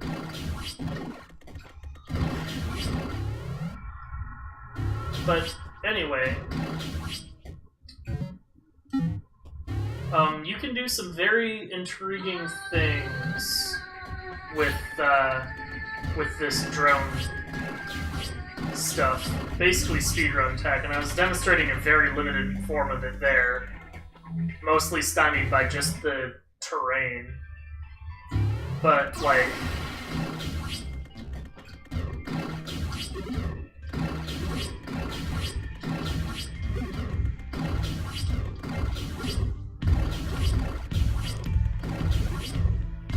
Repetitive jump. Yeah. It's really goofy tech, and in no place is it actually required. But, damn if it's not useful, and damn if it's not really cool.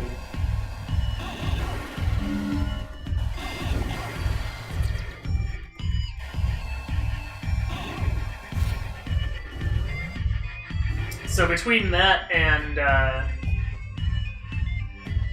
you know...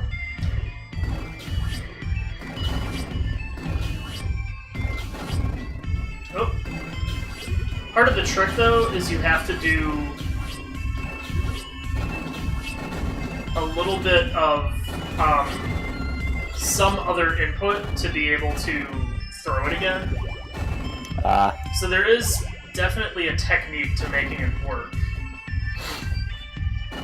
But if you can make it work, you have infinite vertical mobility.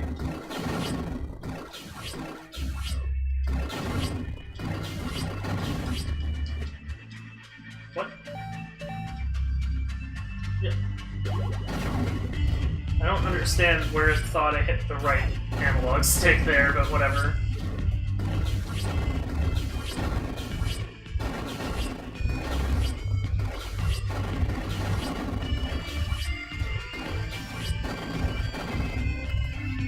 Starting to retrieve the knack for it again. I thought that there was something up over here, but I guess I misremembered.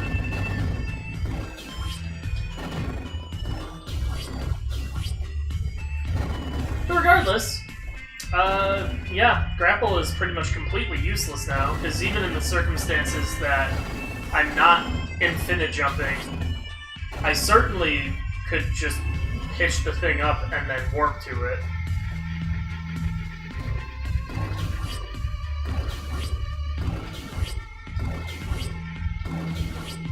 Like that.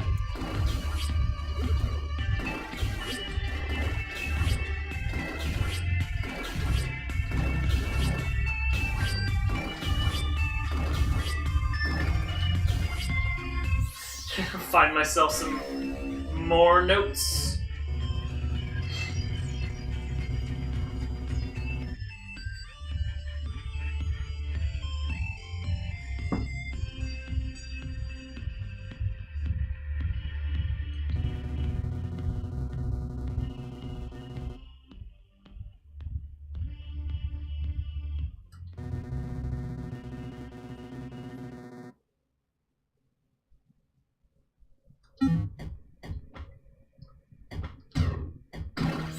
Some interesting stuff, sort of, I think, hinting at the creation of the various Athetos clones. Also, I feel it's worth showing off, but I think how you're meant to do that is have this dude sort of launch across and give you this nice platform to go over, rather than, obviously, doing the totally shady shit that I used to get up there. That's probably the right way to do it. That's how that was meant to be done, but that's obviously way less fun.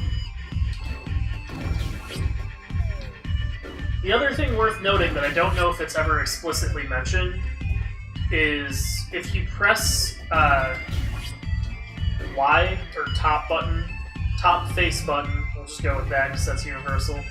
If you press top face button in mid-drone launch, it will pop open, which is basically what makes the super infinite jump possible.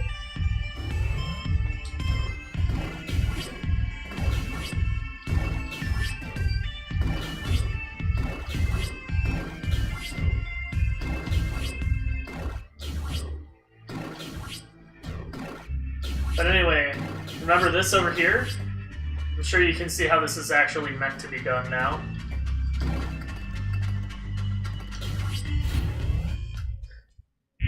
Yeah.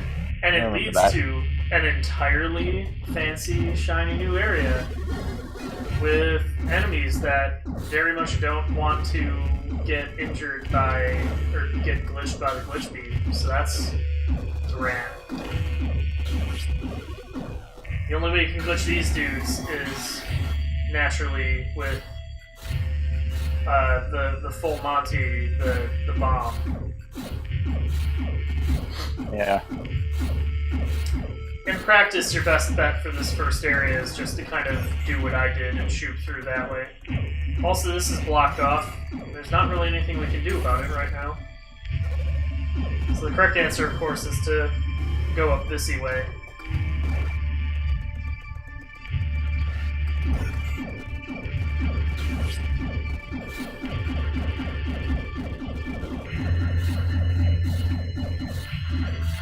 So, anyway, this area is E-Ker-Ma.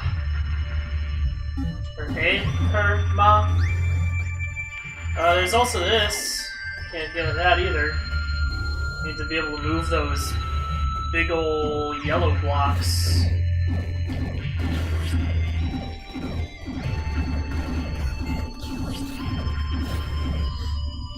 Right now it's pretty much just run from the yellow guys. I mean, you can kill them.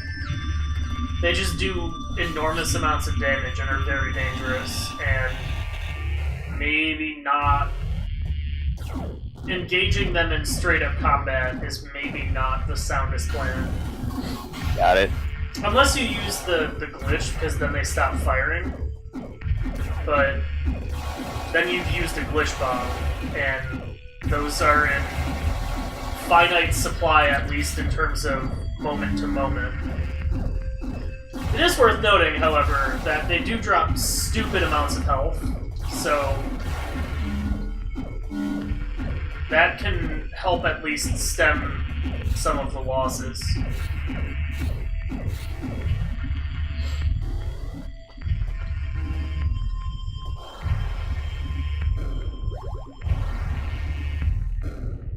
But yeah, this area seems pretty dramatic and, I don't know. I don't know where I was going after dramatic. Let's say, it's split in a fashion that it hurt this thing at least once. And I'll take a cheap shot where I can hit it and it can't hit me. So these you actually do kind of want to deal with one way or the other. In large part... Ow. Damn. Got me. In large part because these bricks are the heavy-duty bricks. And they take a lot of drilling to get through. Yeah, so you kind of want those guys dead. Yeah, that makes sense. You want them either dead or dealt with, one way or another.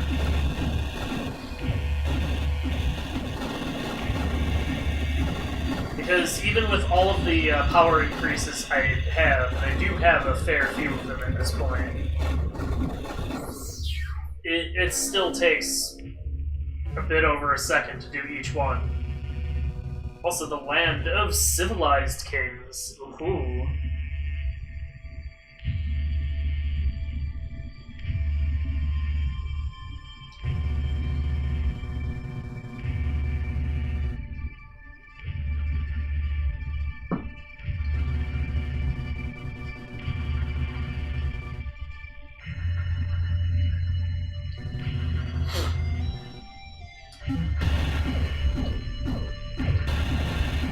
Hear it up there. I know you exist. You can't fool me. Also, haha, you got stuck.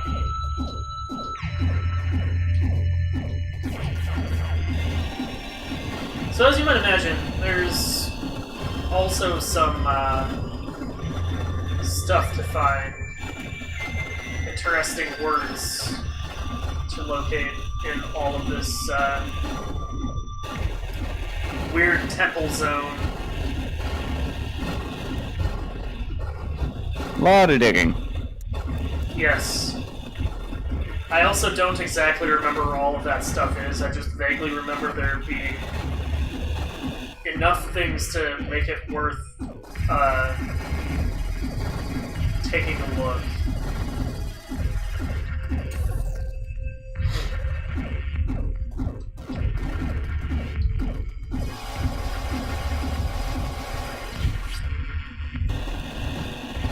So I think that's all the dudes that can shoot at me in here. So that's it. Oops. That was not what I meant to do. Well, I know for sure. I think it's on the left side of this. Maybe I'm wrong.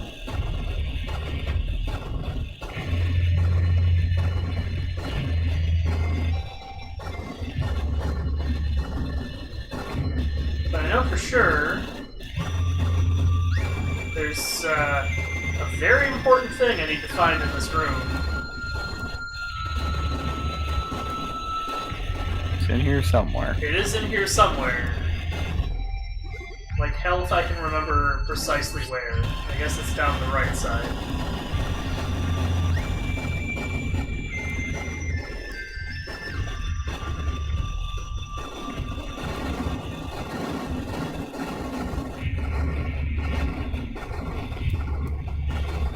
There's this thing. And this is very boring. But it's very important. It's a key.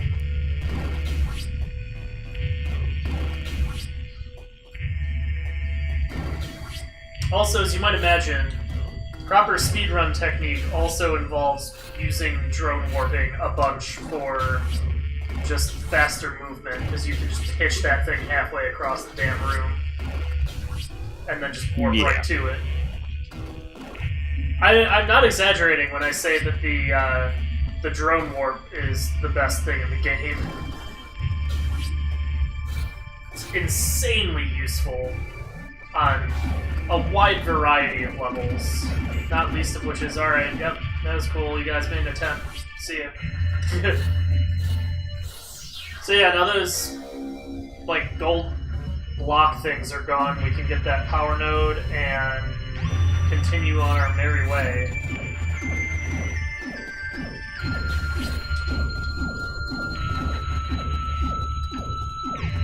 I got caught on the ceiling. Hate to see it. Alright, so anyway.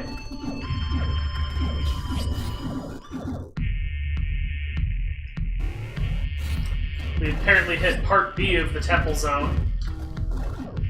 And we've gotten a suitable bump up in music intensity.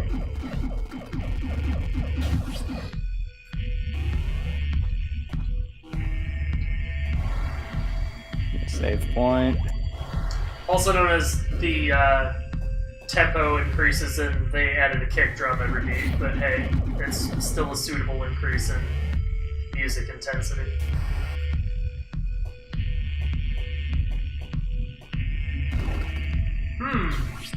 This sure is mysterious. Can't get at it now, though.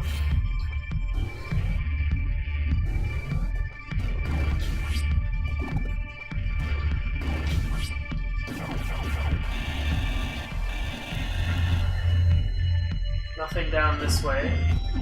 Now it just has a jerk face that I fall into.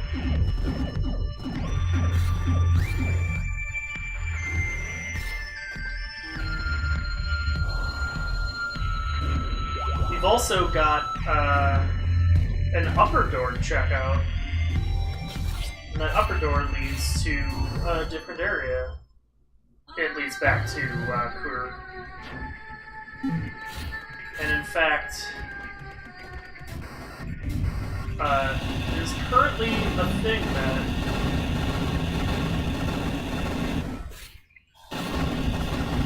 seems to lead back to this weird room. So remember when this looked like it was a not a complete room back when we were checking this out way once upon a time?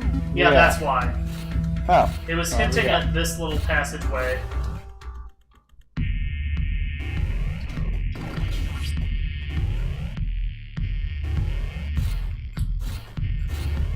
Which is really kind of amusing how much that was dangled in front and how long that space was.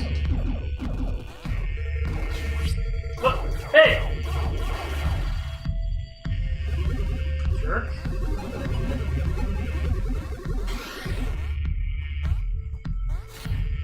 So there's this. Karta Nazca. ISK ART Iskart Ehansu.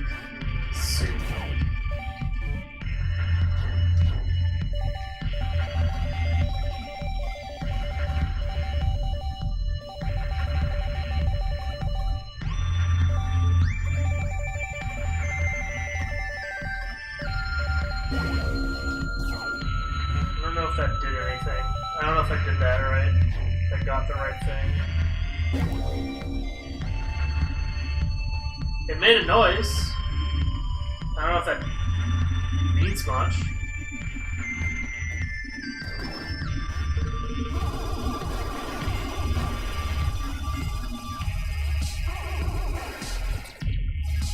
Also, here's a spot where sending the drone as a bit of an advance guard can be kind of helpful.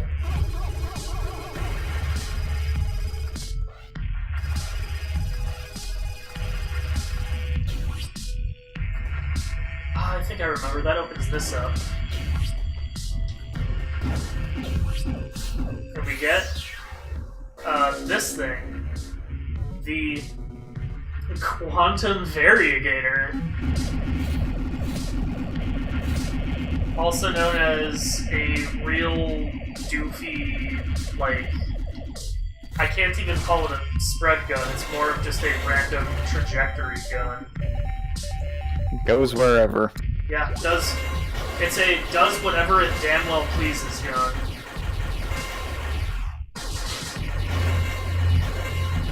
This is an instance where the piercing laser can come in handy for sure. So you can kind of get them both ways.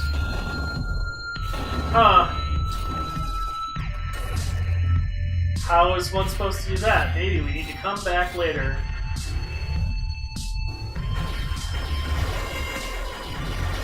Also, they're on this side too, because of course they are.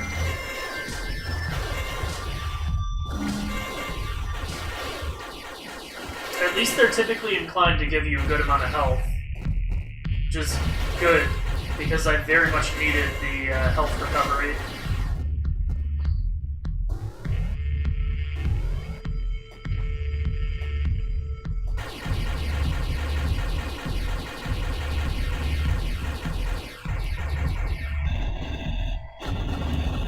So we get some more super heavy-duty blocks.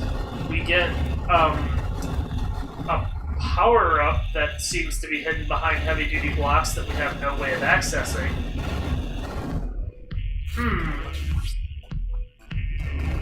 Ah, damn. There we go. And we have...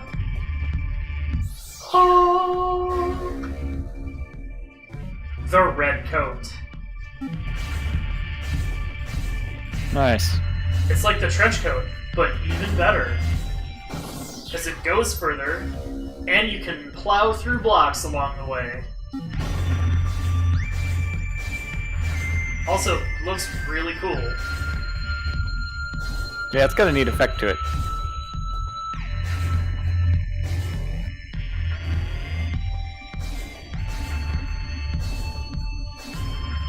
So with that, I think I have all of the items in the game, or at least all of the main items.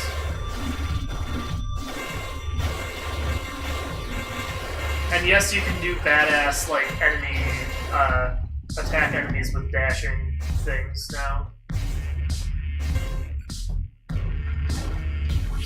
Oh, I need to do that faster.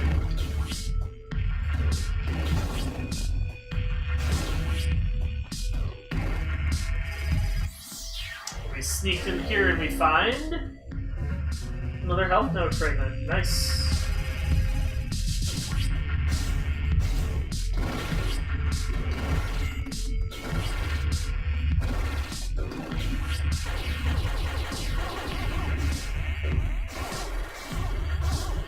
Also, the damage output of it, of the red coat dash, is pretty good.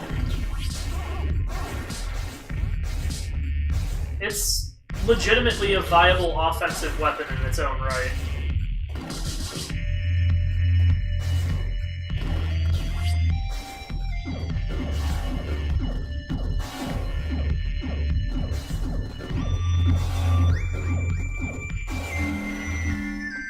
Somewhere between 4 and 5 dashes to kill one of those beefy turret dudes. Yeah, it's a little much.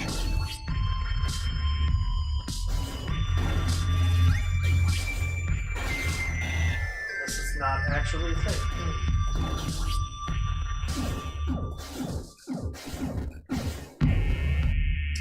Anyway, with that,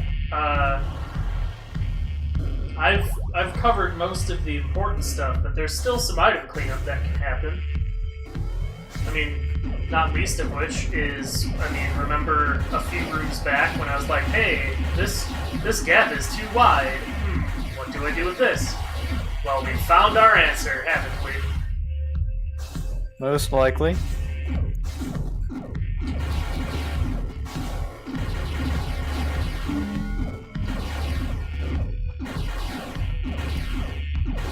So at this point, we can grab all of the remaining stuff. We just need to find it because we have the address bomb for all of our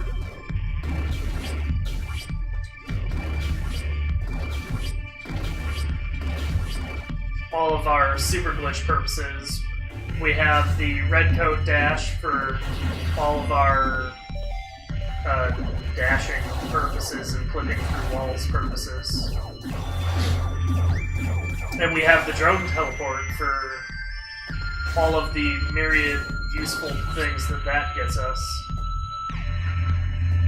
Also, apparently, apparently I never actually went through this door, but no, I did. It's just the map was confusing me for a moment.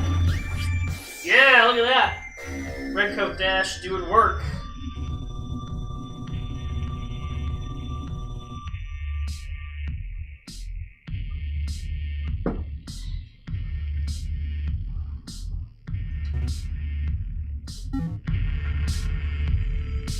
We have some ancient Sudran text describing apparently some of the politicking going on between them and the Rasalti.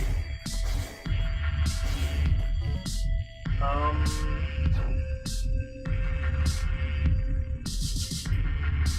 not sure if there's anything else I remember.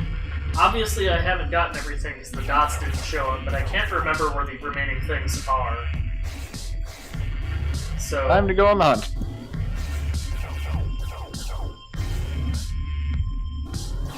Or, theoretically not worry about it if we don't want to.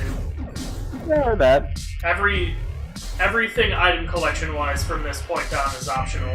Although there are definitely some useful things left to grab.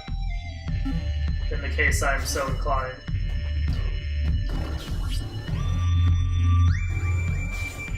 But I think for now, with our full complement of stuff, we'll actually revisit Core for real now.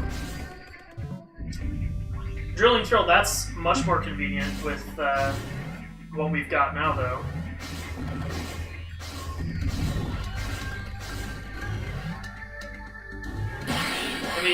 Like I said, in general, the red coat just kicks ass. It's not as like mind-bogglingly amazing as the drone warp is, but it's still really good. Yeah, it's up there on the list of things that get you through this game. I mean, if nothing else, being able to just tear through anything that requires digging is very fantastic.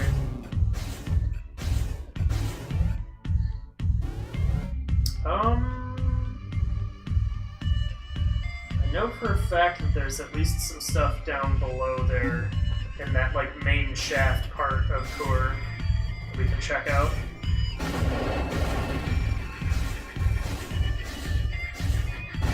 So, to there.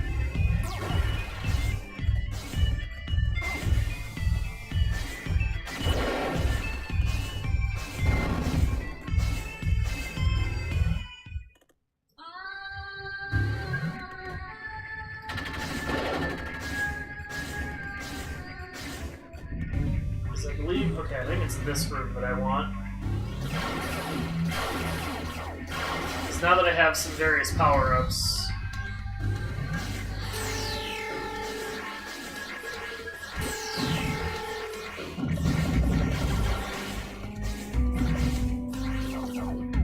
like, hey, what's going on over here?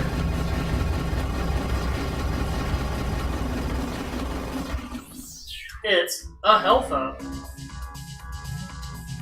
But wait, there's more. Because of course, we can go this way too.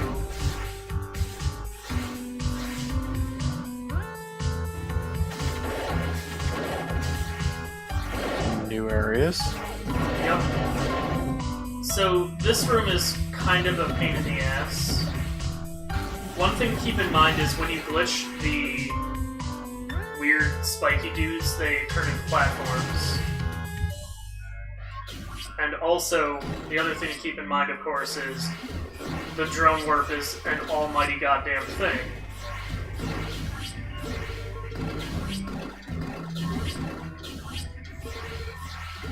At least assuming you do it right, which I'm having some problems with at the moment. The other way, of course, is to just kind of climb up these dudes and ride up.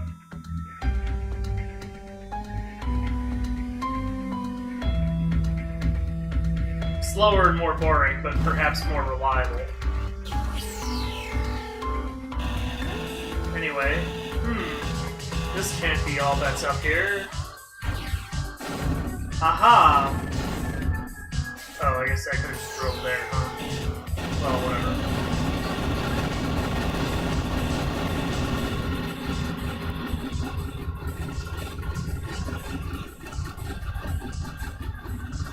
Mysterious further exploration. Oh wait, there's more!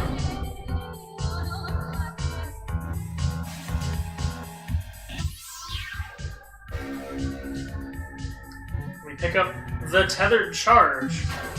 This thing kicks ass too. Not least of which because the actual, like, spike ball bit there will actually pick up, like, health pickups and stuff. Definitely kind of cool. Also, yeah, bet you didn't know that that door existed.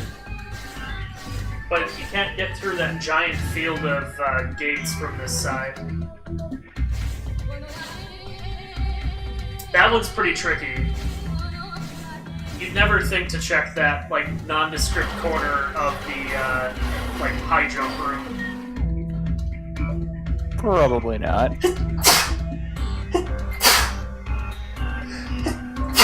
Ugh. Excuse me.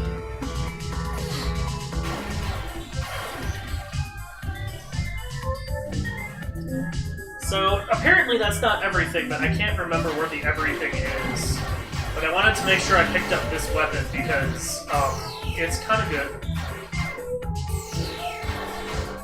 It's both reasonably powerful and it can pick up the health that enemies drop. What more could you really ask for?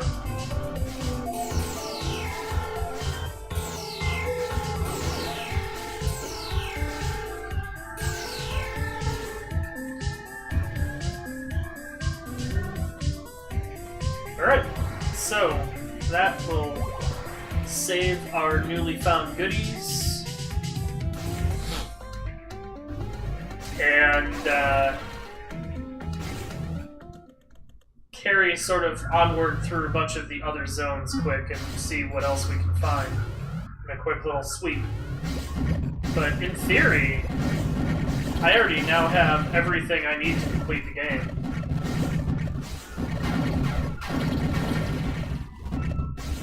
I could have sworn.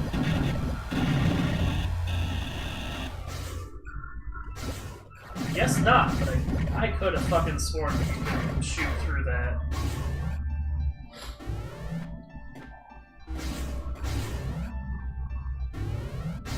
It might be that I can shoot further through the one in this room, maybe? No, because that has another room on the other side of it. I could have sworn that there were things, man.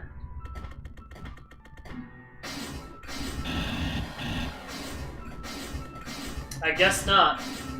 I must be confusing it for another place.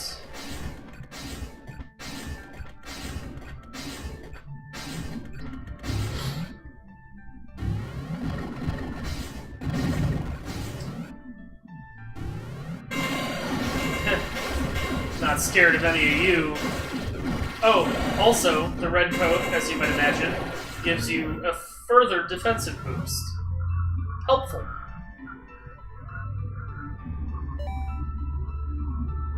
Oh, I know where we can go. Because there were some super glitch spots in Absu that we couldn't check out until now. So let us go check those out. And, you know, just dash through everything and generally have a good time. And stubbornly try to get the mid-air dash here, even though it really does me no damn good. Okay, that's not that.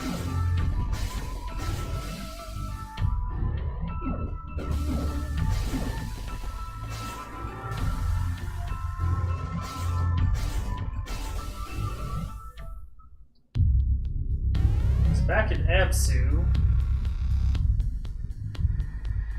I'm trying to think if there are any other places we can check out besides that one last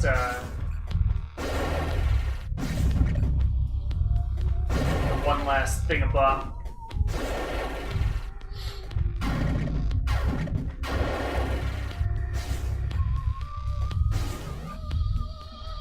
I don't think so. I think I've pretty well covered what I can now.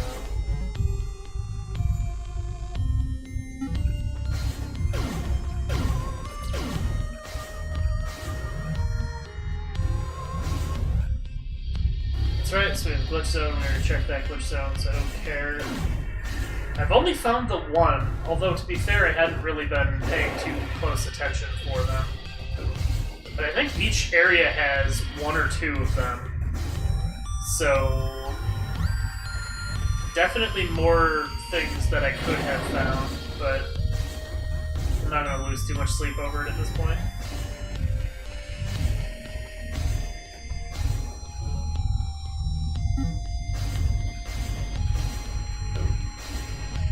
Because I'm a sucker for map squares, let's go check this quick. Wow, it's a map square. Alright, cool.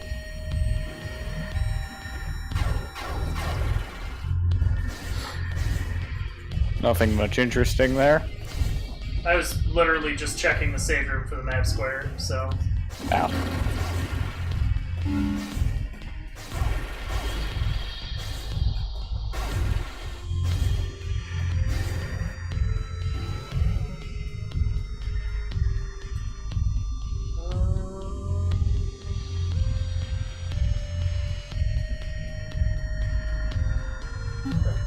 can go this way.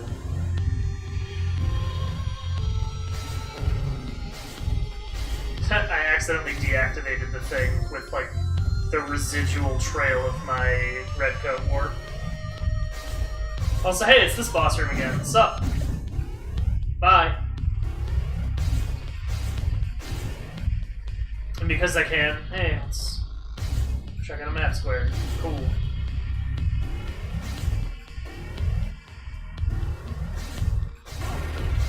I also know that there's at least two super glitch zones in the first area that we can check out as well.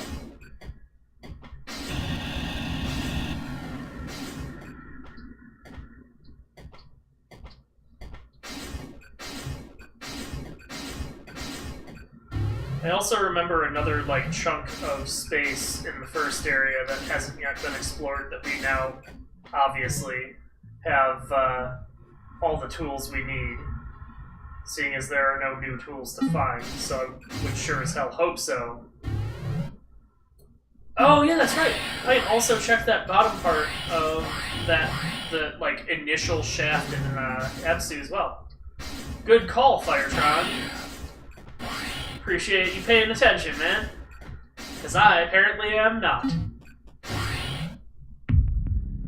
But before we do that, we'll pop in and say hi, and then bye. Hi. Bye. Alright, good talk.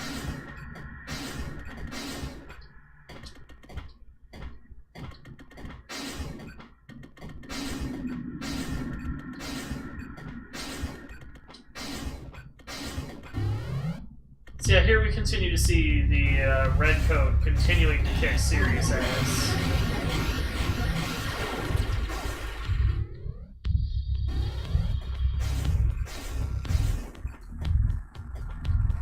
What's up, buddy? See you, buddy. What's up, Super Glitch? See you, Super Glitch.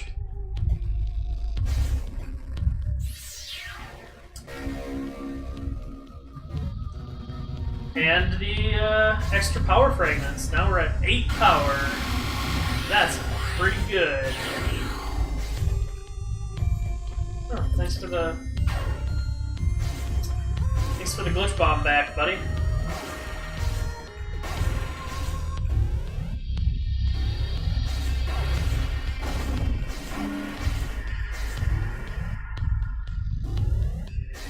So anyway, yeah. Between all of the fancy new tricks I've obtained, getting through the bottom of this room should be a total cinch. So we can warp here and continue moving downward.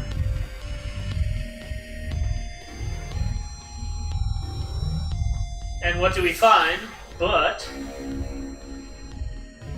the data bomb?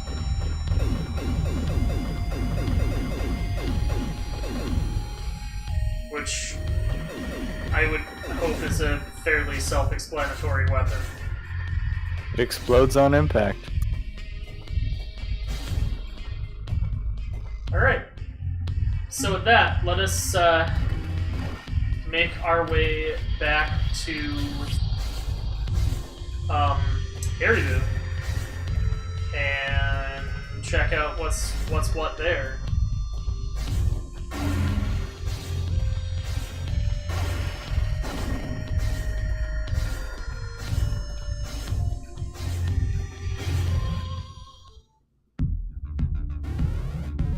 Because there's definitely a few spots that we couldn't check because of various things like Super Glitch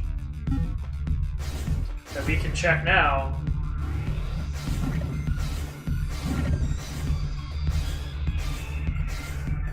I think I've already got that left room, yeah.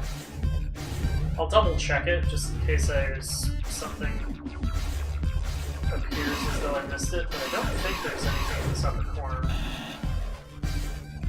Yep, it appears as though nothing. Just the one item that we already got. So.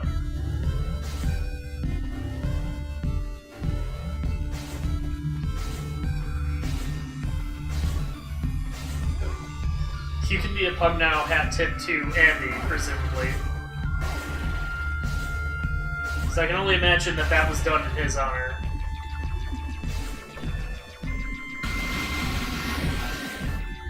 Anyway, teleport. You can get through this area. These dudes, kinda jerks.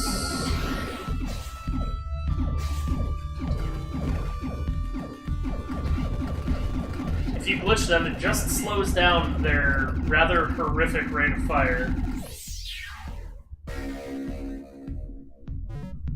We can get the lightning gun.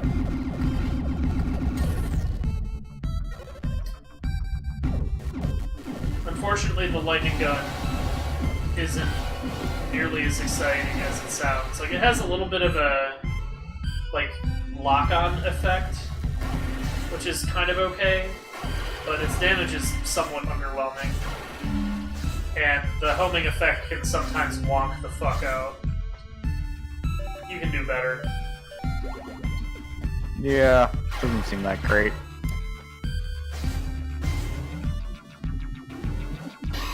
It's certainly not worth the level of danger you endure to grab it. Because those purple turret dudes do not fuck around.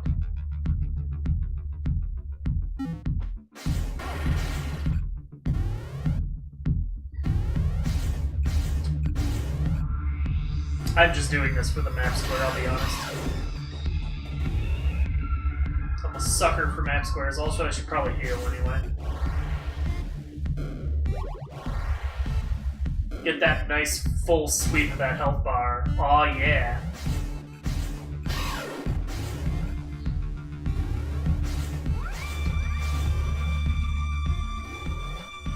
Health bar looks real good now.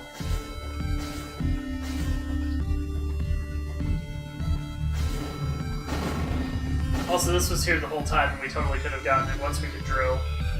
But we had bigger fish to fry at that point.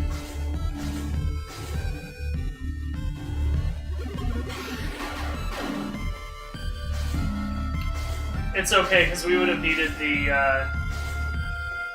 grapple to get further to the left here. We do get the multi-disruptor, which is just a pretty generic three-way shot. It also has kind of limited range.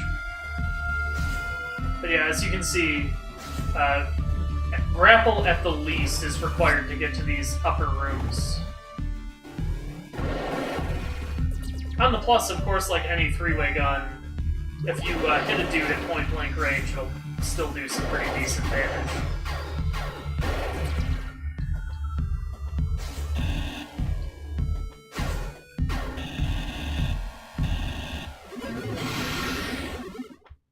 Oh, so we have Ikibu Labiru.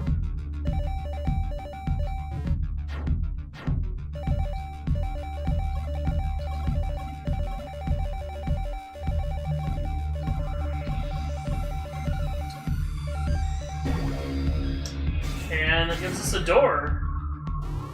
Wow, trippy.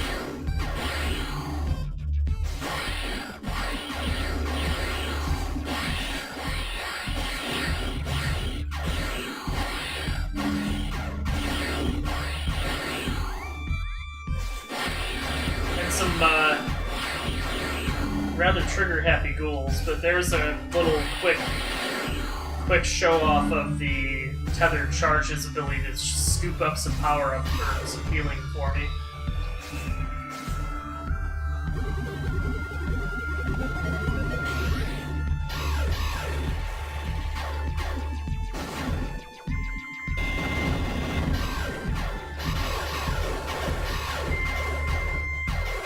Those turn into, for whatever reason, weird,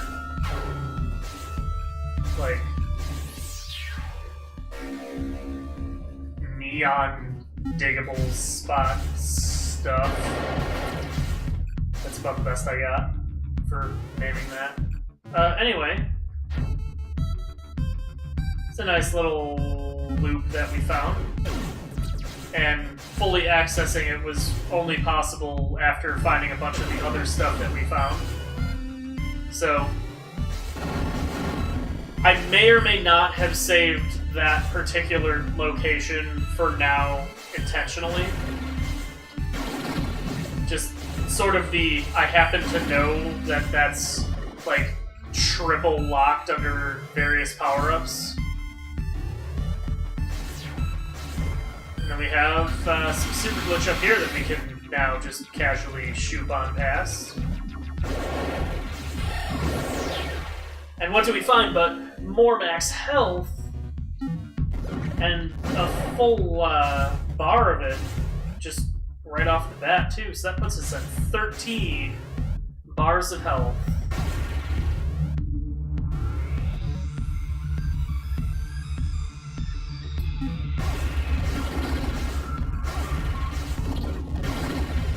So, with that, I do know of at least one other spot.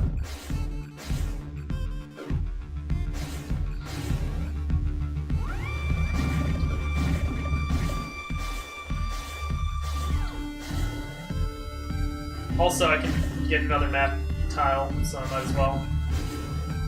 But, wouldn't you know it, right at the very start of the game, there's a drillable spot right over here. Very tricky. And of course you cannot determine what that diggable spot is until you,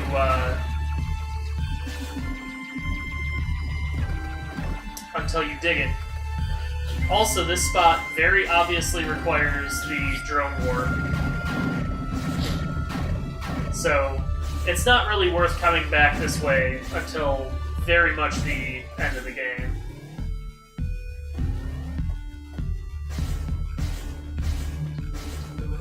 You can find yourself a faded note.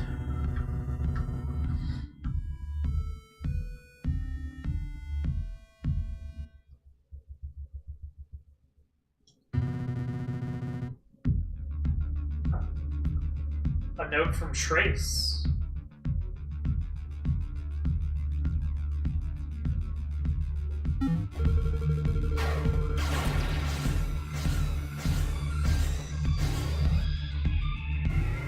Just another small piece of the puzzle.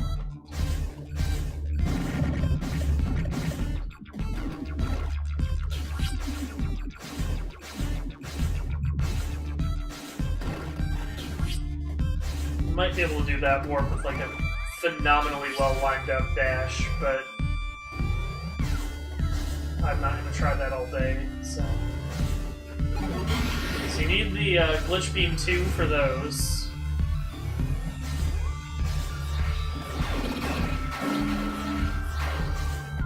Also, fun fact: there is actually an oxygen system. Oh. It's relevant in basically right here. But you need the red coat to dash through that. So, once again, not much point to coming here until you're basically endgame.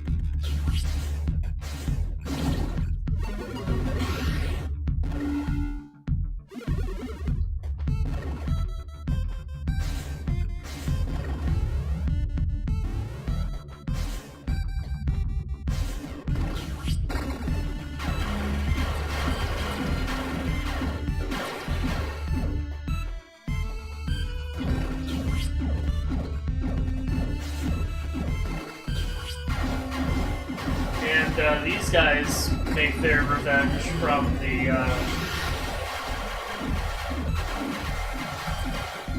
temple zone.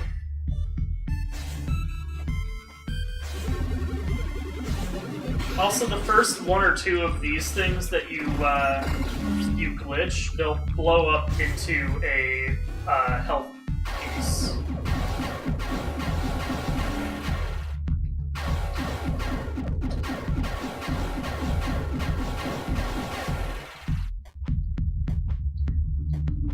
Regardless, you can tell that this is meant for endgame stuff, because the enemies do not fuck around. Also, how the fuck do you get up here again?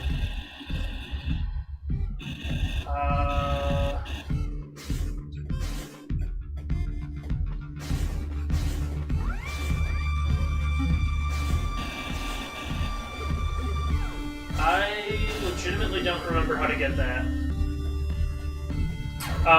That's the flamethrower or firewall or something like that. It's actually pretty good, in large part because it goes through walls. So from that perspective, it's actually a very useful weapon. But I can't for the life of me remember how to get to it, so I guess we'll do without.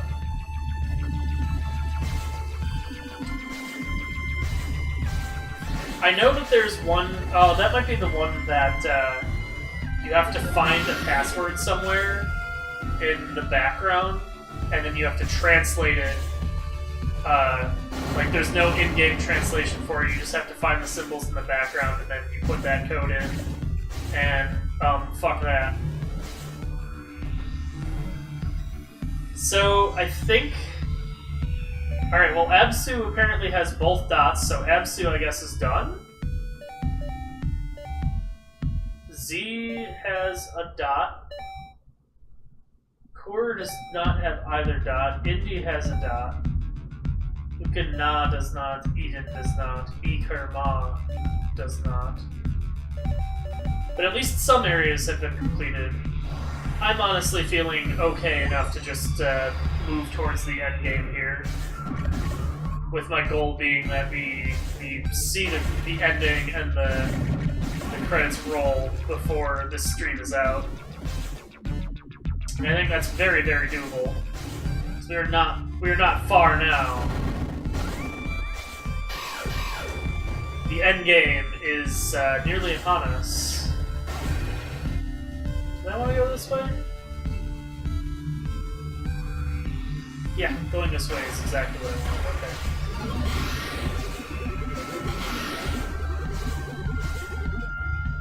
So the end game is accessed back in Ukana.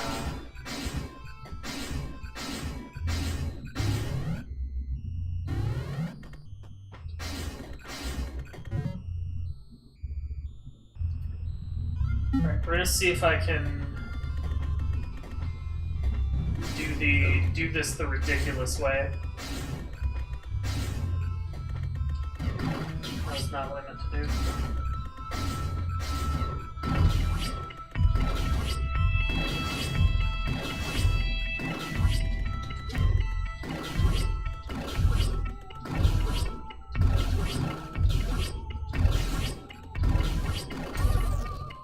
That was the incorrect button.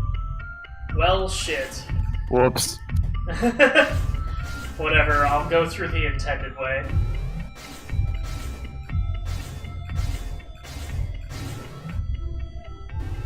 I was just trying to be cheeky. That really wouldn't have provided me much benefit other than being cheeky and getting there marginally faster because I don't have to go all the way around. Oh well. Yeah, not the end of the world.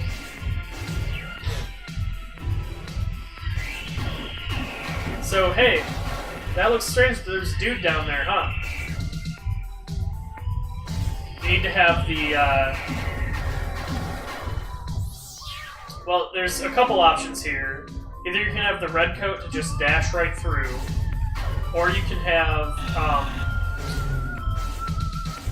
I guess the red coat to dash through this way, or you can have some variety of weapon that can have distance and pierce through the wall, aka firewall. Although I think to get firewall you have to have red coat anyway, so you might as well just red coat. Why the fuck wouldn't you?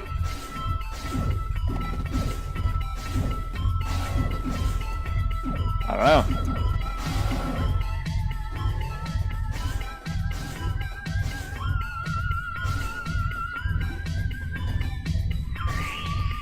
So I'll admit that sometimes the grapple can come in handy to kind of cheese through platforms like that. And I don't have to deal with enemies being obnoxious.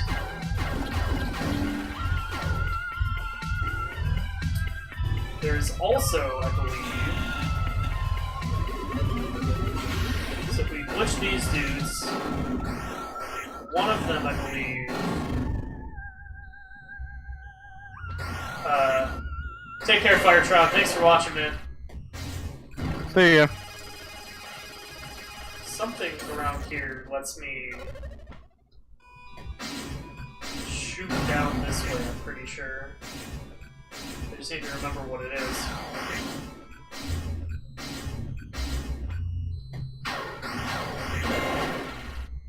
Ah, there we go. That's just, that breaks through. I knew there was something under here.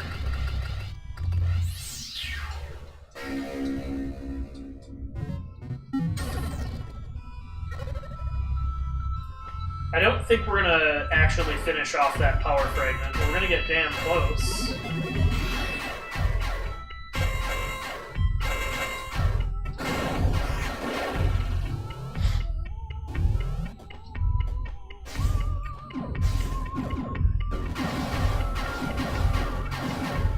Also, as you can see, the tethered thing can slightly cut through walls. Not a huge effect, but it can be kind of nice. And then,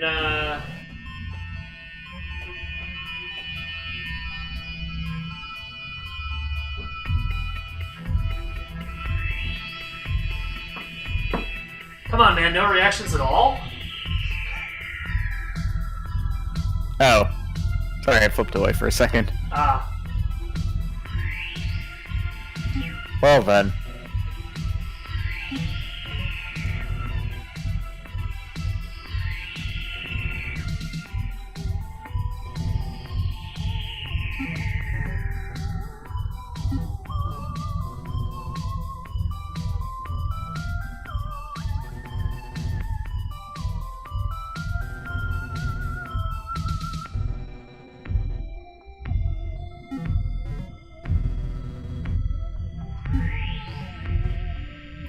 No killing.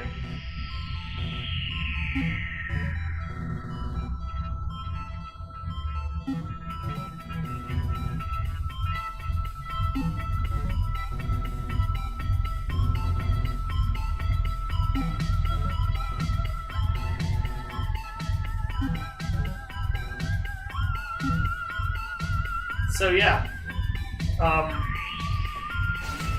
there's Elsinova.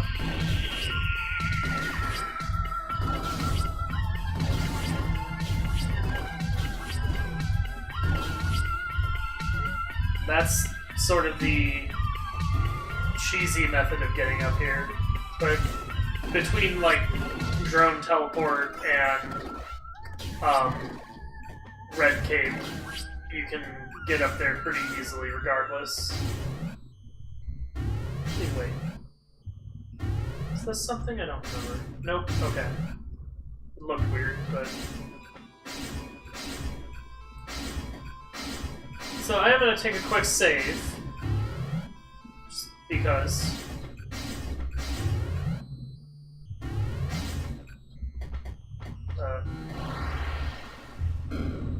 Get stuck on the save egg, I guess, like a pro. But anyway, like Elsinova said, Athos is up in the breach zone, and that's just up this way. So with my various powers, as you might imagine, it is now relatively trivial to handle the challenge of getting up this way. But you do need the red coat, because you can't get through that without it.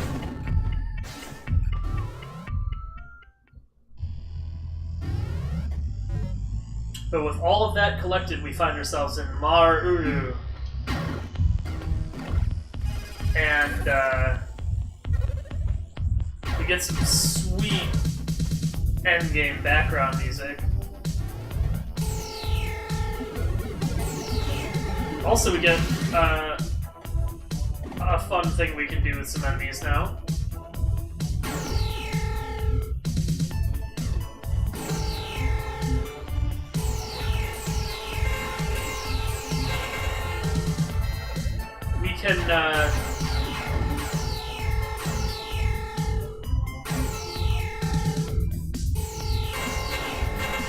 can control these guys if we glitch them, but oftentimes we just cause more troubles for ourselves anyway.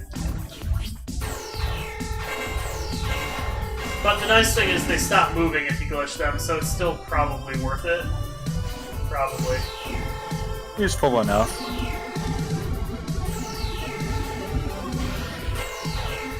Because if nothing else, you can line up a kill shot pretty easily.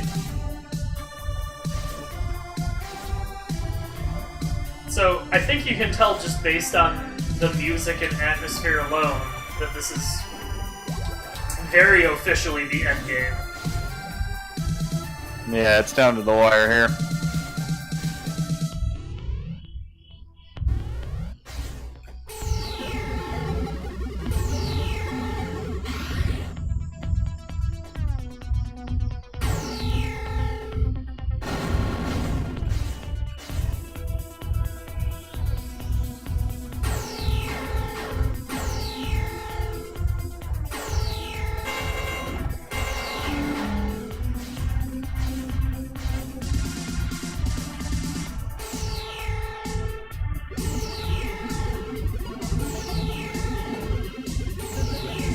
You can kind of tell these laser dudes are a little bit of a pain in the ass. Yeah, that thing is kind of annoying. But, especially with the kind of closed space. Yeah. I don't really have any good ideas what that thing is supposed to be.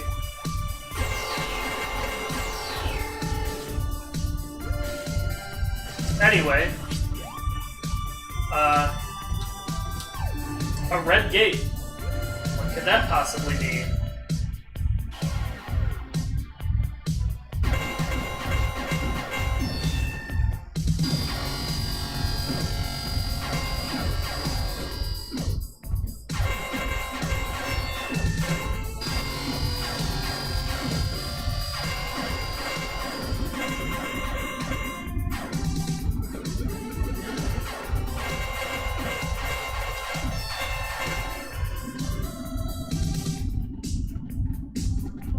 This thing is kind of a jerk, if you couldn't already gather.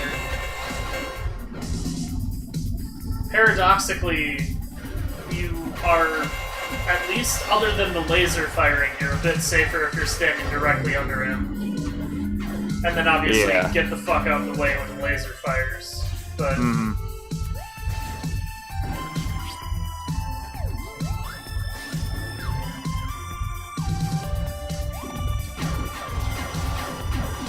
So remember the super dangerous purple hoverbots? Yeah, here's their official appearance.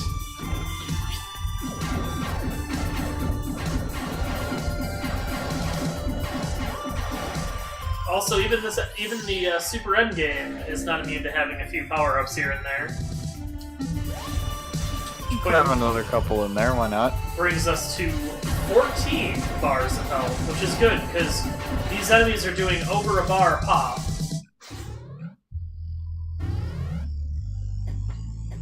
Also, this... Hang on, I'm gonna show this back off for a moment. This is real confusing, isn't it?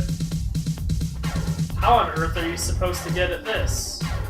I'm sure you ask. Well, it's a top-tier turbo gacha.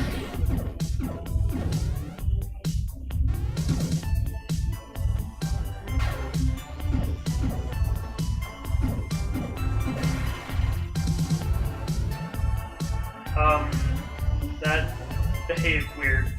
Let me try that again. Okay. So you shoot these guys. Okay, you have to line it up right. So the gacha with these purple dudes that never really became clear prior to now is if you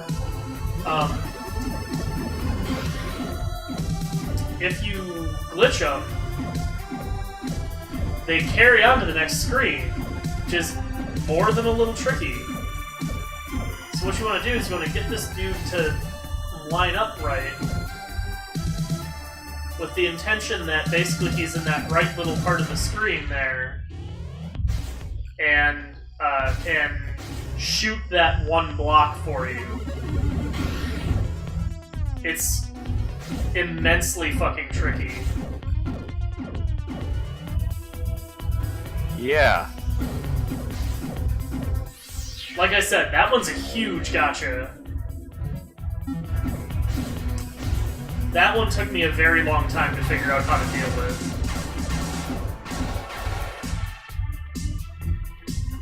Yeah, that's kind of rude.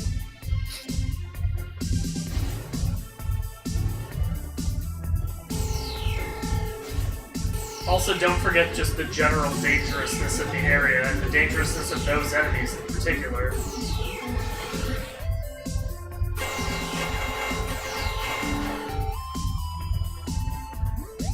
I mean, appropriately, it is the last area, so it makes sense that there's very little fucking around. But there's very little fucking around in here. I mean, this is well and truly the end game.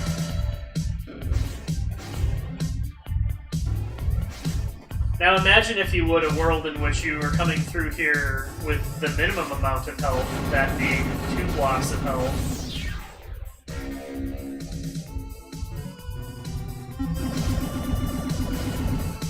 And then weep for the sanity of anyone that tries that trick of coming through here with 2 blocks of health rather than 14. That'd be death. It's possible. You'd probably have to play this ludicrously carefully, though. I guess.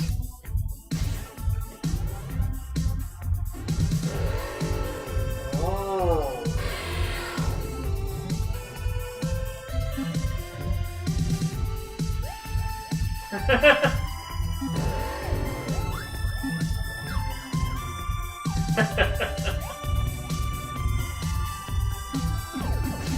Spoilers, yes, you can pass through, and it's absolutely worth doing because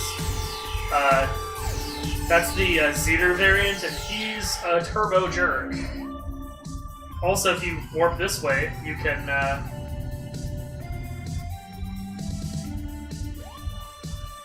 warp right on through.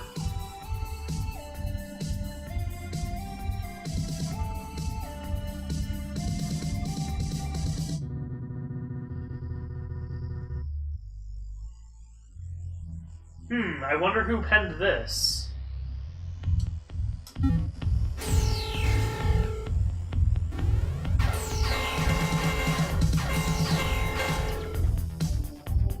Spoilers. Aphatos. Aphatos penned that.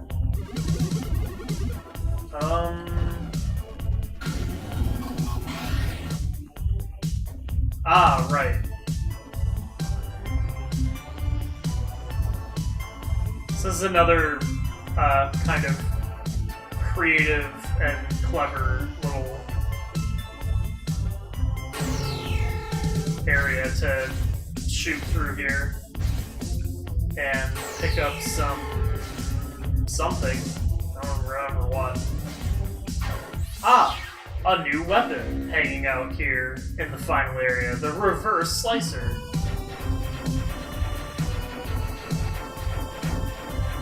It's interesting, but not very good.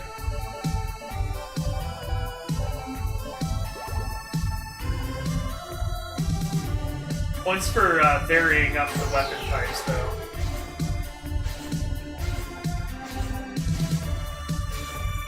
So yeah, there's a few kind of interesting and tricksy little puzzle things in this last area with which to obtain some nifty endgame gear. Whether the gear is useful as endgame gear, obviously, you know, can't be helped.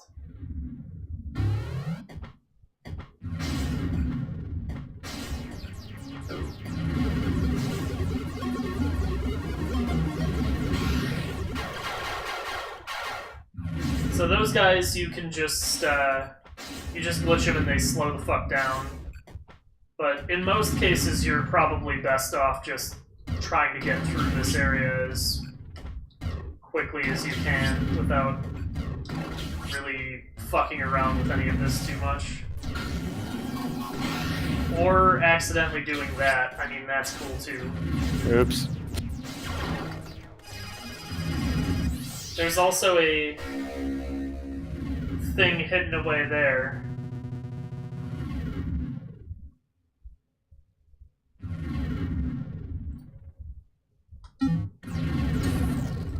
Also, more little endgame tidbits of backstory.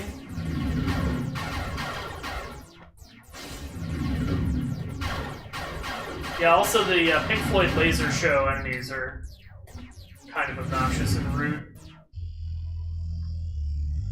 But anyway, yeah. That little background ambiance means only one thing, and given what we've been building up to, that also means only one thing. So with that, the map is even now disabled. There's only one place to go, and that is onward.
Thinking.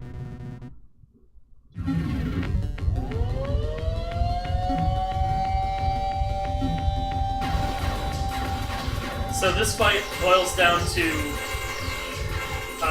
kill this thing up here. Also, you can glitch the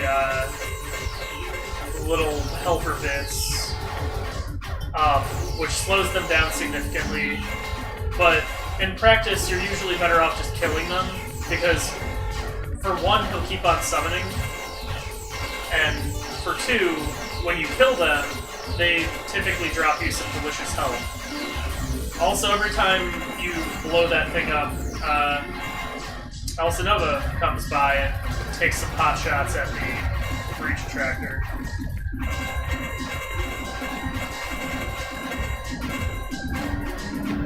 But yeah, these drop such a ludicrous amount of health upon death that, when they drop health anyway, which happens with pretty good chance, that you can kind of prolong yourself in this fight just by spending a bit of time killing them if you're getting below about half health or so. They fly around way unpredictably, and you'd be burning through a lot of a lot of your power bombs if you were inclined to try that route. But anyway, yeah, this fight basically just boils down to keep bashing the power generator for the breach attractor, and make some attempts to kill everything else along the way. If nothing else, to buy yourself a little breathing room and get a little bit of health back.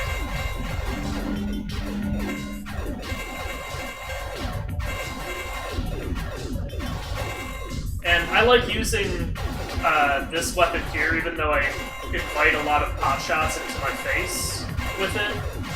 But I like using it because it can gather up all of the health that they drop when they drop it. Yeah, it does kind of come in helpful.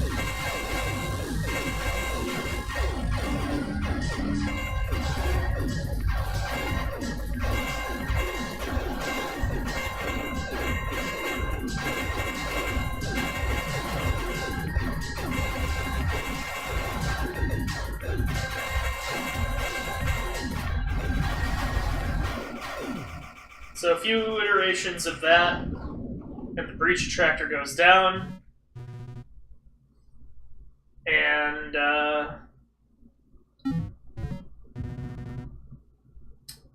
that's that.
And that's Axiom Verge. Alright.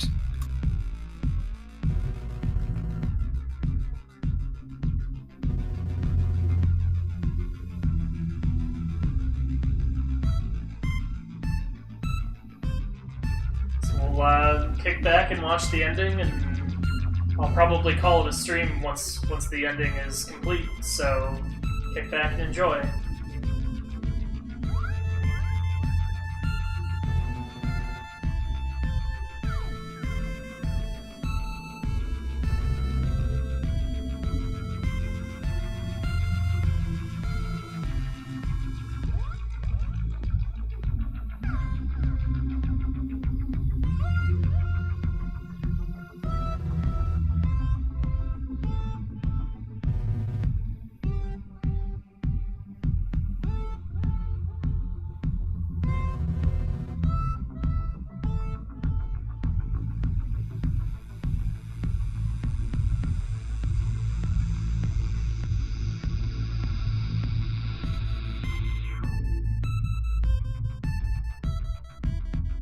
Developed solely by Tom Hack.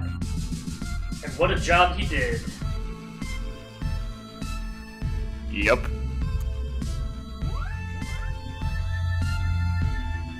Also some friends to do things like marketing.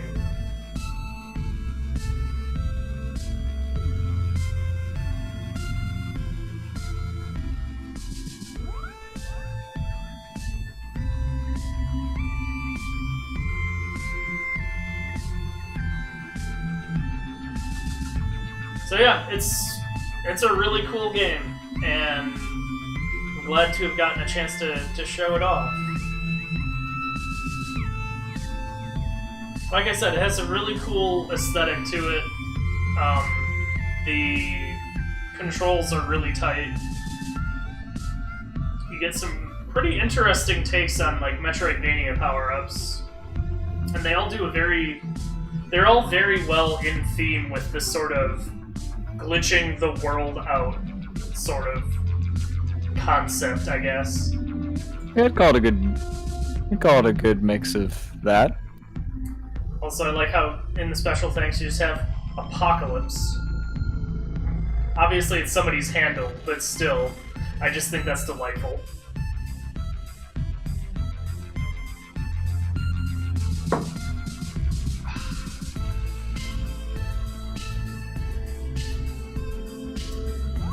And some very, like, Rusalki-esque tentacles hanging out in the background, too.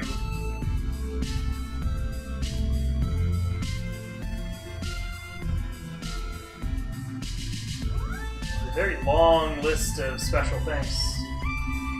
Turns out even when it's a one-man gig, there's still a lot of people doing what they can to help out for it.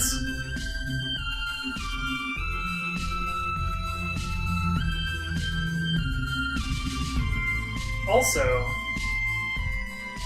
you look closely through all of the scrolling people.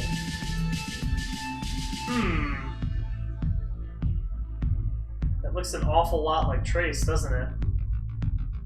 Yes, it does. It's never explicitly stated, but it's heavily alluded to that the real world Trace returns to is just a dream created by whatever the one in the bottom bit was. That Rusalki. Or Rusalka, I guess? I don't know. But you don't get that clever little trace bit at the bottom unless you've collected enough item and map percentages. I think you have to have above 80 in both to get that final little teaser. Ah. It's very clever.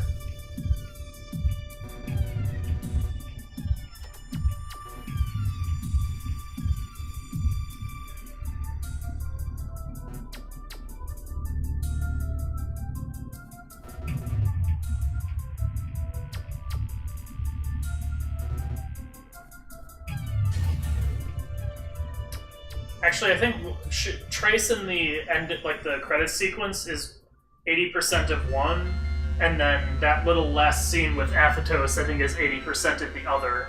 Or maybe it's having one gives you the credit theme and both gives you that extra stinger. I'm not exactly sure. Regardless, that was Axiom Verge. So thanks for watching, everybody. Hopefully you enjoyed it.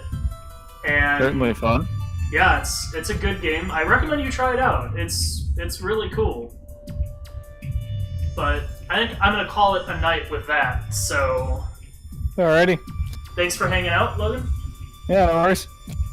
And until next time, folks, take care. See you hopefully tomorrow for the 42 collab stream or Wednesday for some Link to the Past rando. Until then, folks, have a good night.